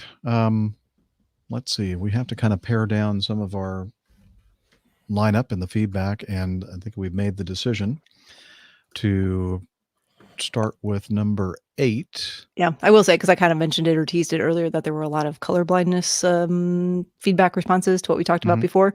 We're probably going to push all that off to the next show. I'm going to take a look through all of those because there are so many, and see if I can consolidate just a little bit and answer multiple questions at the same time. Okay. Well, when we were, I guess it was on the last episode or maybe the one before, we were talking about, it was the last episode, wasn't it? United bought out the company, and I think Phoenix for flight training and kind of a sort of an ab initio style flight training program that they're instituting. And I had mentioned that I could not remember I knew that JetBlue some time ago had initiated one of these types of training programs, and that we had some people on the show that are part of our community that were enrolled in it. And I just hadn't heard much about it in the last year or two. And this, I think, is pretty official. This is from Joseph Hall. He's an E-190 first officer based in Boston, and he is on the JetBlue Master Executive Council, Central Air Safety, JetBlue FOQA Committee Gatekeeper, all part of the Airline That sounds Pilots serious. Association. He's the gatekeeper. Yes. Yeah, gatekeeper. Yeah, he can make your day or break Across your the day. streams. Exactly. Are you the keymaster? Who's the keymaster? Okay. Thank you, Nick. Listening to your Sunday recording, the Gateway program you all discussed is very much alive. I don't work directly with our Gateway program. However, the company program does update the pilot group from time to time. So that was just confirmation that yes. Let's see. Does Greg's have anything to do with JetBlue? No, I think. But so we have confirmation that the JetBlue program is still out there and functioning. And then I had mentioned also that Louisiana Steve was in the Lyft ab initio program by Republic Airlines. And he says, "Hey, Jeff, just heard the little shout out there on episode 413. All is going well here at Lyft, other than this Midwestern winter weather. My wife has already informed me I will be bidding for either Houston Intercontinental or Miami when I graduate. She is not a cold weather person." things are moving along quite well here. I'm now working on my way through the required 1,500 now, and the required 1,500 hours. Now I'm a CFI and should have a class date at Republic for the end of the year. Yay, that's awesome. The school is now quite full with over 330 students and 34 aircraft. And I think they use the Diamond aircraft. I love the Diamonds. I haven't flown one of those in a very long time, but great little aircraft. Yeah, for mostly training. DA-40s and I think some 42s because they Yeah, do the small multi-engine. diameter. Yeah. Anyway, hope to see you coming through Indy sometime. Yeah, absolutely, Louisiana Steve. It's been a while since I've done Indy, but if I do head up that way, I'll certainly let you know. And so glad to hear everything is going well for you. And then Greg, Big Ass Peterson, he says, "Hey crew, I'd like to get your thoughts on something." I feel like you've altered the word or he did put that there. No, didn't look he? at how he signed it. I see. I just opened it. Not He's in looking the YouTube chat room right now too. Yeah, so it's a little self-deprecation, I guess. Hey crew, I'd like to get your thoughts on something. I listened to several aviation podcasts. Of course, APG is my favorite, he says. And most of all of them have had stories recently about United's purchase of the flight training school and the pilot shortage. It seems to me one of the common issues I keep hearing is the high cost of pilot training. I was wondering if there was a way to make flight training much less expensive. Would there still be a pilot shortage? Most of the numbers I hear are $80,000 to $130,000 for flight training, and then the starting salary at the regionals is $22,000 to $25,000.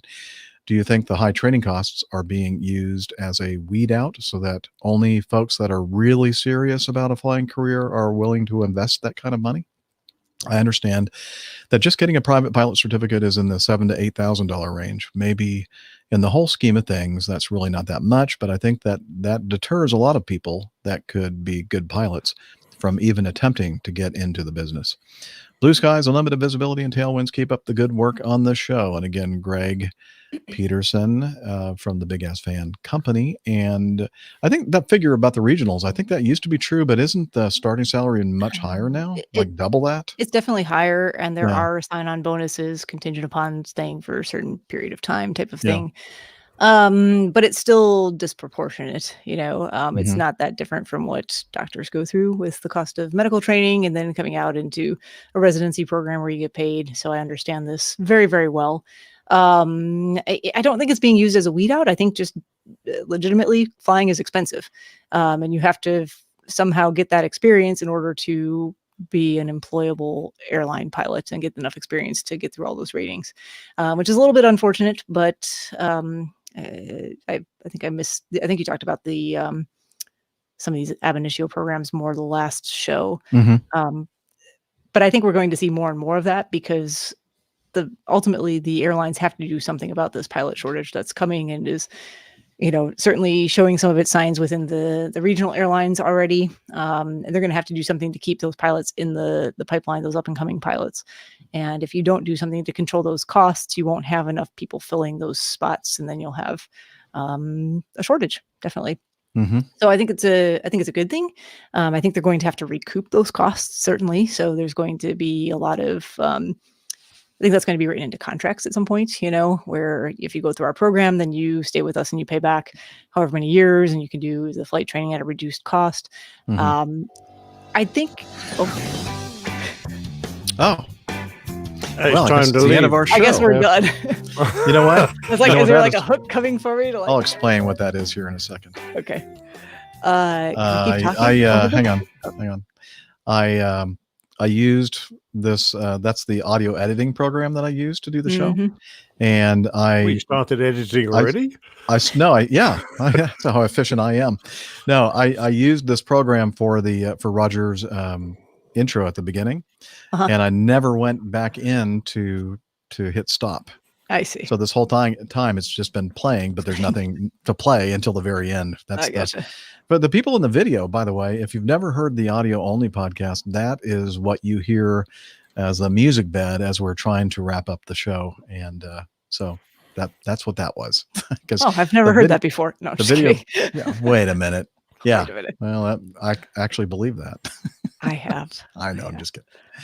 Okay. So I'm sorry. So before I was so rudely interrupted, Yeah. Greg, I'm sorry. gosh, what was I saying? I think it gets, going back to that weed out thing that you mentioned. I think people who are very highly motivated will figure out a way to pay for a lot of this on their own if they want to go that route. Myself personally, I was able to get my private pilot certificate done while I was in residency. Granted, it was the later years of residency where I was not nearly as busy, and I did have the good fortune to be able to moonlight on the side and make a little extra money. I would do that on Saturdays, and then on Sundays I would go and do all my flying. And I had a wonderful CFI who understood that I was coming from a background of, or a very academic background. So I was kind of given free reign within the Part 61 system to do a lot of my own self-study. So I wasn't being charged for a lot of that time. We would meet up occasionally and just do checks to make sure that I was on track with the knowledge where I should be and make sure that things were going okay for written exams and stuff like that. But for people who are very self-motivated and can work in that kind of environment, you can bring down that cost even for the private pilot quite a bit more, by maybe $1,500, $2,000, I would say, if you're so motivated. Yeah. And then apply that going forward through all the additional ratings. Mm-hmm. That works a little bit easier in the Part 61 side of things. If you're Part 141, those costs are going to be much more fixed because obviously it'd be in a school environment where you're basically following their plan and program. But there's something out there for everyone. There really is. No matter what type of student you are, how you think you're going to work best in terms of achieving those milestones so that you can get through the ratings and get to where you want to be in terms of a career. But historically, there have been cadetships pilot training schemes which have covered all the cost of pilot training, even in the civilian world, a long time ago now. And I don't think we'll ever get back to that stage, but I certainly think there's a good case for the airlines to shoulder a much larger proportion of the training costs and not to indenture, as Greg who's in the chat room says, their employees for too long. And to be fair, I know of a number of airlines who've had contractual obligations on their pilots to pay back training costs. And when the pilots have decided to leave before their time's up, they've been unable in the courts to recoup that money. Whether they have just declined to prosecute or what, I'm not sure. But I don't know of many cases where the pilots have actually been made to give back all the money. Doesn't work the same way for doctors, at least in the United States. They got you. they're gonna get their money from you. They know you're honourable people. That's true. Us pilots, we're definitely not. No. That's honourable. We'll skive out of anything we can. All right. Well, I'm glad we knocked out that subject. And again, as Steph mentioned, we'll put the color blindness issue right up at the beginning of our feedback in red and green. Yes, exactly. So that it's we easy can all to identify. See it. There's at least 7 pieces of feedback here, and 3 of them at least are audio. So that's good. We'll keep all the audio stuff, and I'll see if we can combine topics a little bit. All right. I do want to tackle that because it seems to be a very there's a lot of interest in that topic. So let's make sure we do it justice. Absolutely. Yeah, we don't want to try to squeeze it in now. We only have a few minutes remaining in today's show anyway. So, well, thank you for bearing with us, everybody, on today's show. Little disjointed, but I'm glad that Steph, you were able to make it today. Yeah, sorry. I know it was going to be a kind of variable start time for me there, but toughest thing about doing this program, I mean, people ask me about this and doing it with several hosts. And I said, the hardest thing is trying to get us all corralled in one place at one time every week. And sometimes in fact, we thought we were going to do a 2-part show this week, but then it turns out that we could work it into a 1-part show. It makes it easier for editing and such as well. So I appreciate Nick and Steph, being flexible in that regard. And thank you for the folks who are with us live in our chat room. Thanks for being with us on today's program and being flexible as well. And let's see. Yes, some great feedback from the chat room on this show. Mm-hmm, yes. Mm-hmm. Absolutely. been Are you reading sure it. you're looking at our show, or are you looking at a different? Oh, PT, no, were you I'm over in fine. PTUK's chat Yeah, room? that was Were they- amazing. Well, Nice. Neville Bounds is in the chat room. Did you guys do a show today? Well, now? they must already be finished with their They show. probably finished already. They started after ours and finished before ours. Oh, That's well. probably true. There you go. That's the APG for you right there, huh? So anyway, if you're new to the show and you want to learn more about it, a great resource is our website, and you can even put that website on your phone and make it you can appify your phone, our website on your phone, and anyway, the address is airlinepilotguy.com, and you should check it out. And let's see, we're also on the social medias. Yeah, I'm back to take over that role because I heard that didn't go so great last week. Yeah, wasn't I that It was a little bad. amateur hour. I failed my check right. Uh-oh. Thought it I was mean, pretty good. how No you've been listening to sarcasm. me do it for, how many years now? Anyway, if you would like long to follow us on the social medias, a good place to do that is on Twitter. We are at APG Crew, so feel free to hop over there and leave us some messages. Our individual Twitter accounts are posted or pinned to the top of that page. And we're also on Facebook, facebook.com/airlinepilotguy. You'll find lots of members of the community sharing information, news articles, information about meetups, other kinds of stuff on that page as well. And I do kind of sometimes sort of run the Instagram account also at APG Crew. So go follow us over there. And when there's interesting stuff that I come across, I will post it there. Because I don't think Jeff or Nick or Dana are doing anything on the IG. Instagram, never Yeah, heard of it. that's fine. I I'll put some take care of it. pictures up Yeah, occasionally. okay. Yeah. Yeah. Well, I usually just repost your stuff that you post to your personal page anyway. So that's fine. Ah, Well, that's how what about I'm that? doing Yeah. wrong. And if you really want to get involved, you should check out Slack. Yes, you should. Here, let me see if I can pull up the hidden microphone in the bathroom. Oh, wait. Hello. Hello. That noise is. Okay. Sounds like he might actually be out of the shower this week for a change. Why don't you come over here and without getting everything soaking wet, please. This time he does have a towel, Nick. I'll let you know. And go ahead and go ahead and tell us about Slack. Hello. APG listeners, please join us on our Slack team. Slack is a communication, coordination, and sharing platform that works on your mobile, laptop, or browser.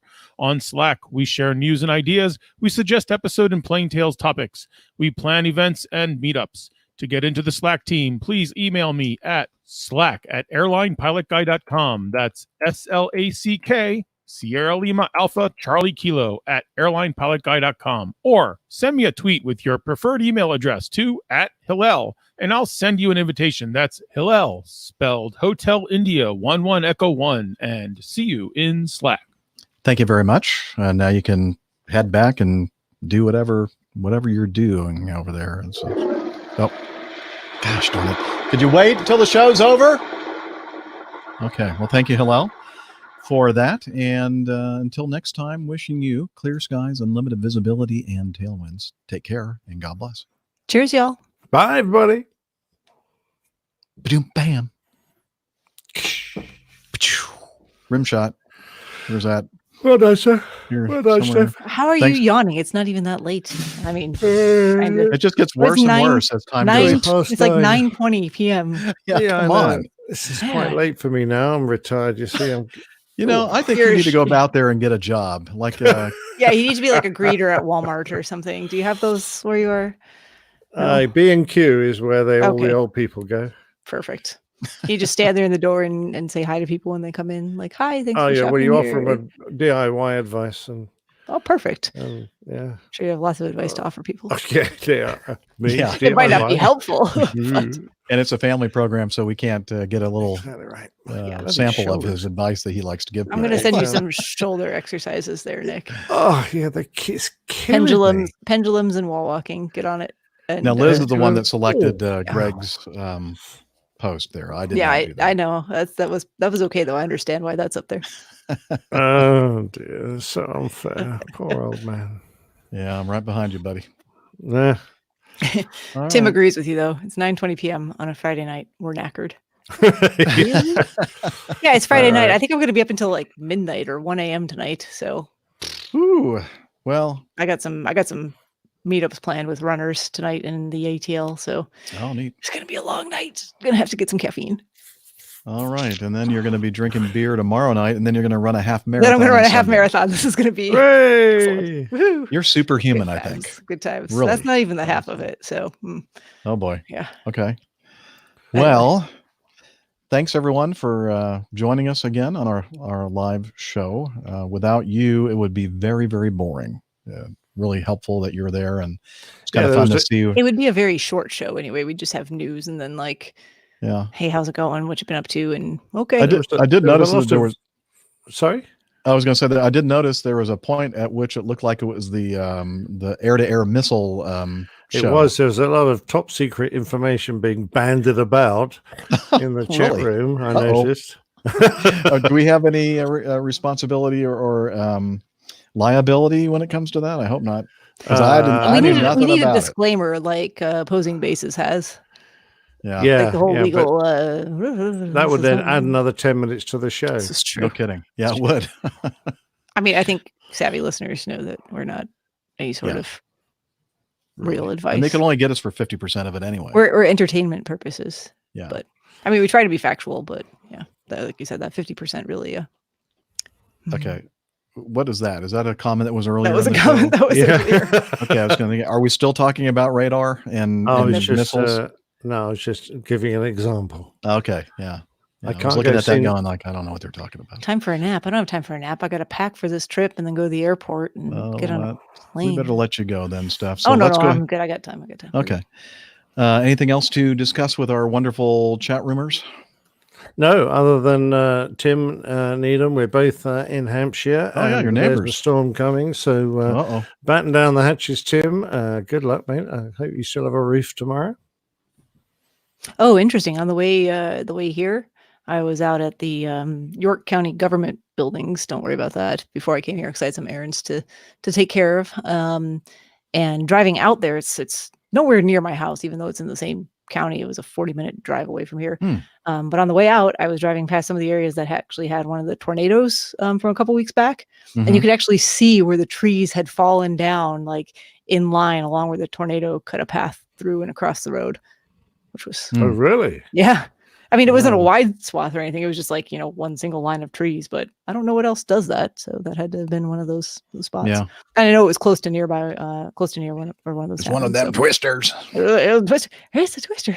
NEM. Now, is a twister powerful enough to lift your car off the ground? Yeah. A twister is just Another name for a tornado. Oh, okay. Because in Australia, you get little Like a dust devil? Or dust yeah, devils, yeah. Dust yeah, devil. they call dirt them devil, willy dust devil. willies. Willy? Well, Willy. we call something else. Never mind. something else. And a water associated. spout would be That's off a water. little Yeah. one. It's the same thing, but water spouts can be pretty large as well.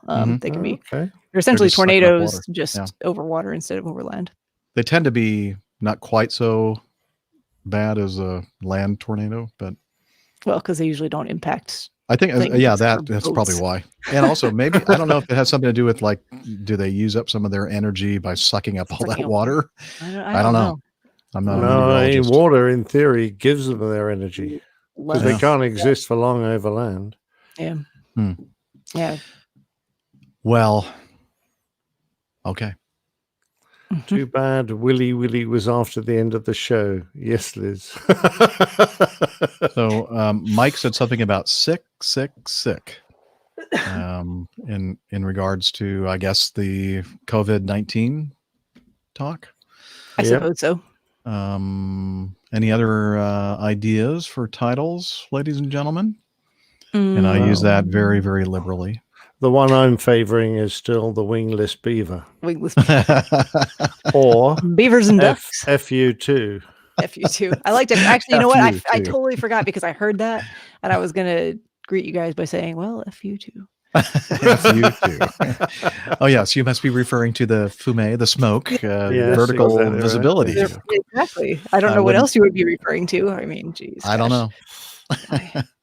CAVU and FU2. Do those All things right. exist together? No.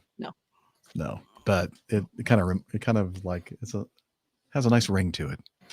It does. Anyway, well, thanks everyone. We're going to go ahead and stop the broad. I like FU too. Okay, thank you, Greg. Seems like it's a winner. Yeah. Just go for it. Yeah. So with that, we're going to go ahead and stop the broadcast, and we will be back again next week, hopefully. And Hooray! Hopefully. Yay. Yeah. God willing. Yes, God willing. And it might be an interesting. I don't know how we're going to do this next week. I don't know. We'll figure it out. But We're going to try to figure it out. But we have I'm really excited for wacky it. schedules. Yeah, we have wacky schedules, but good stuff, hopefully. So Okay. Very good.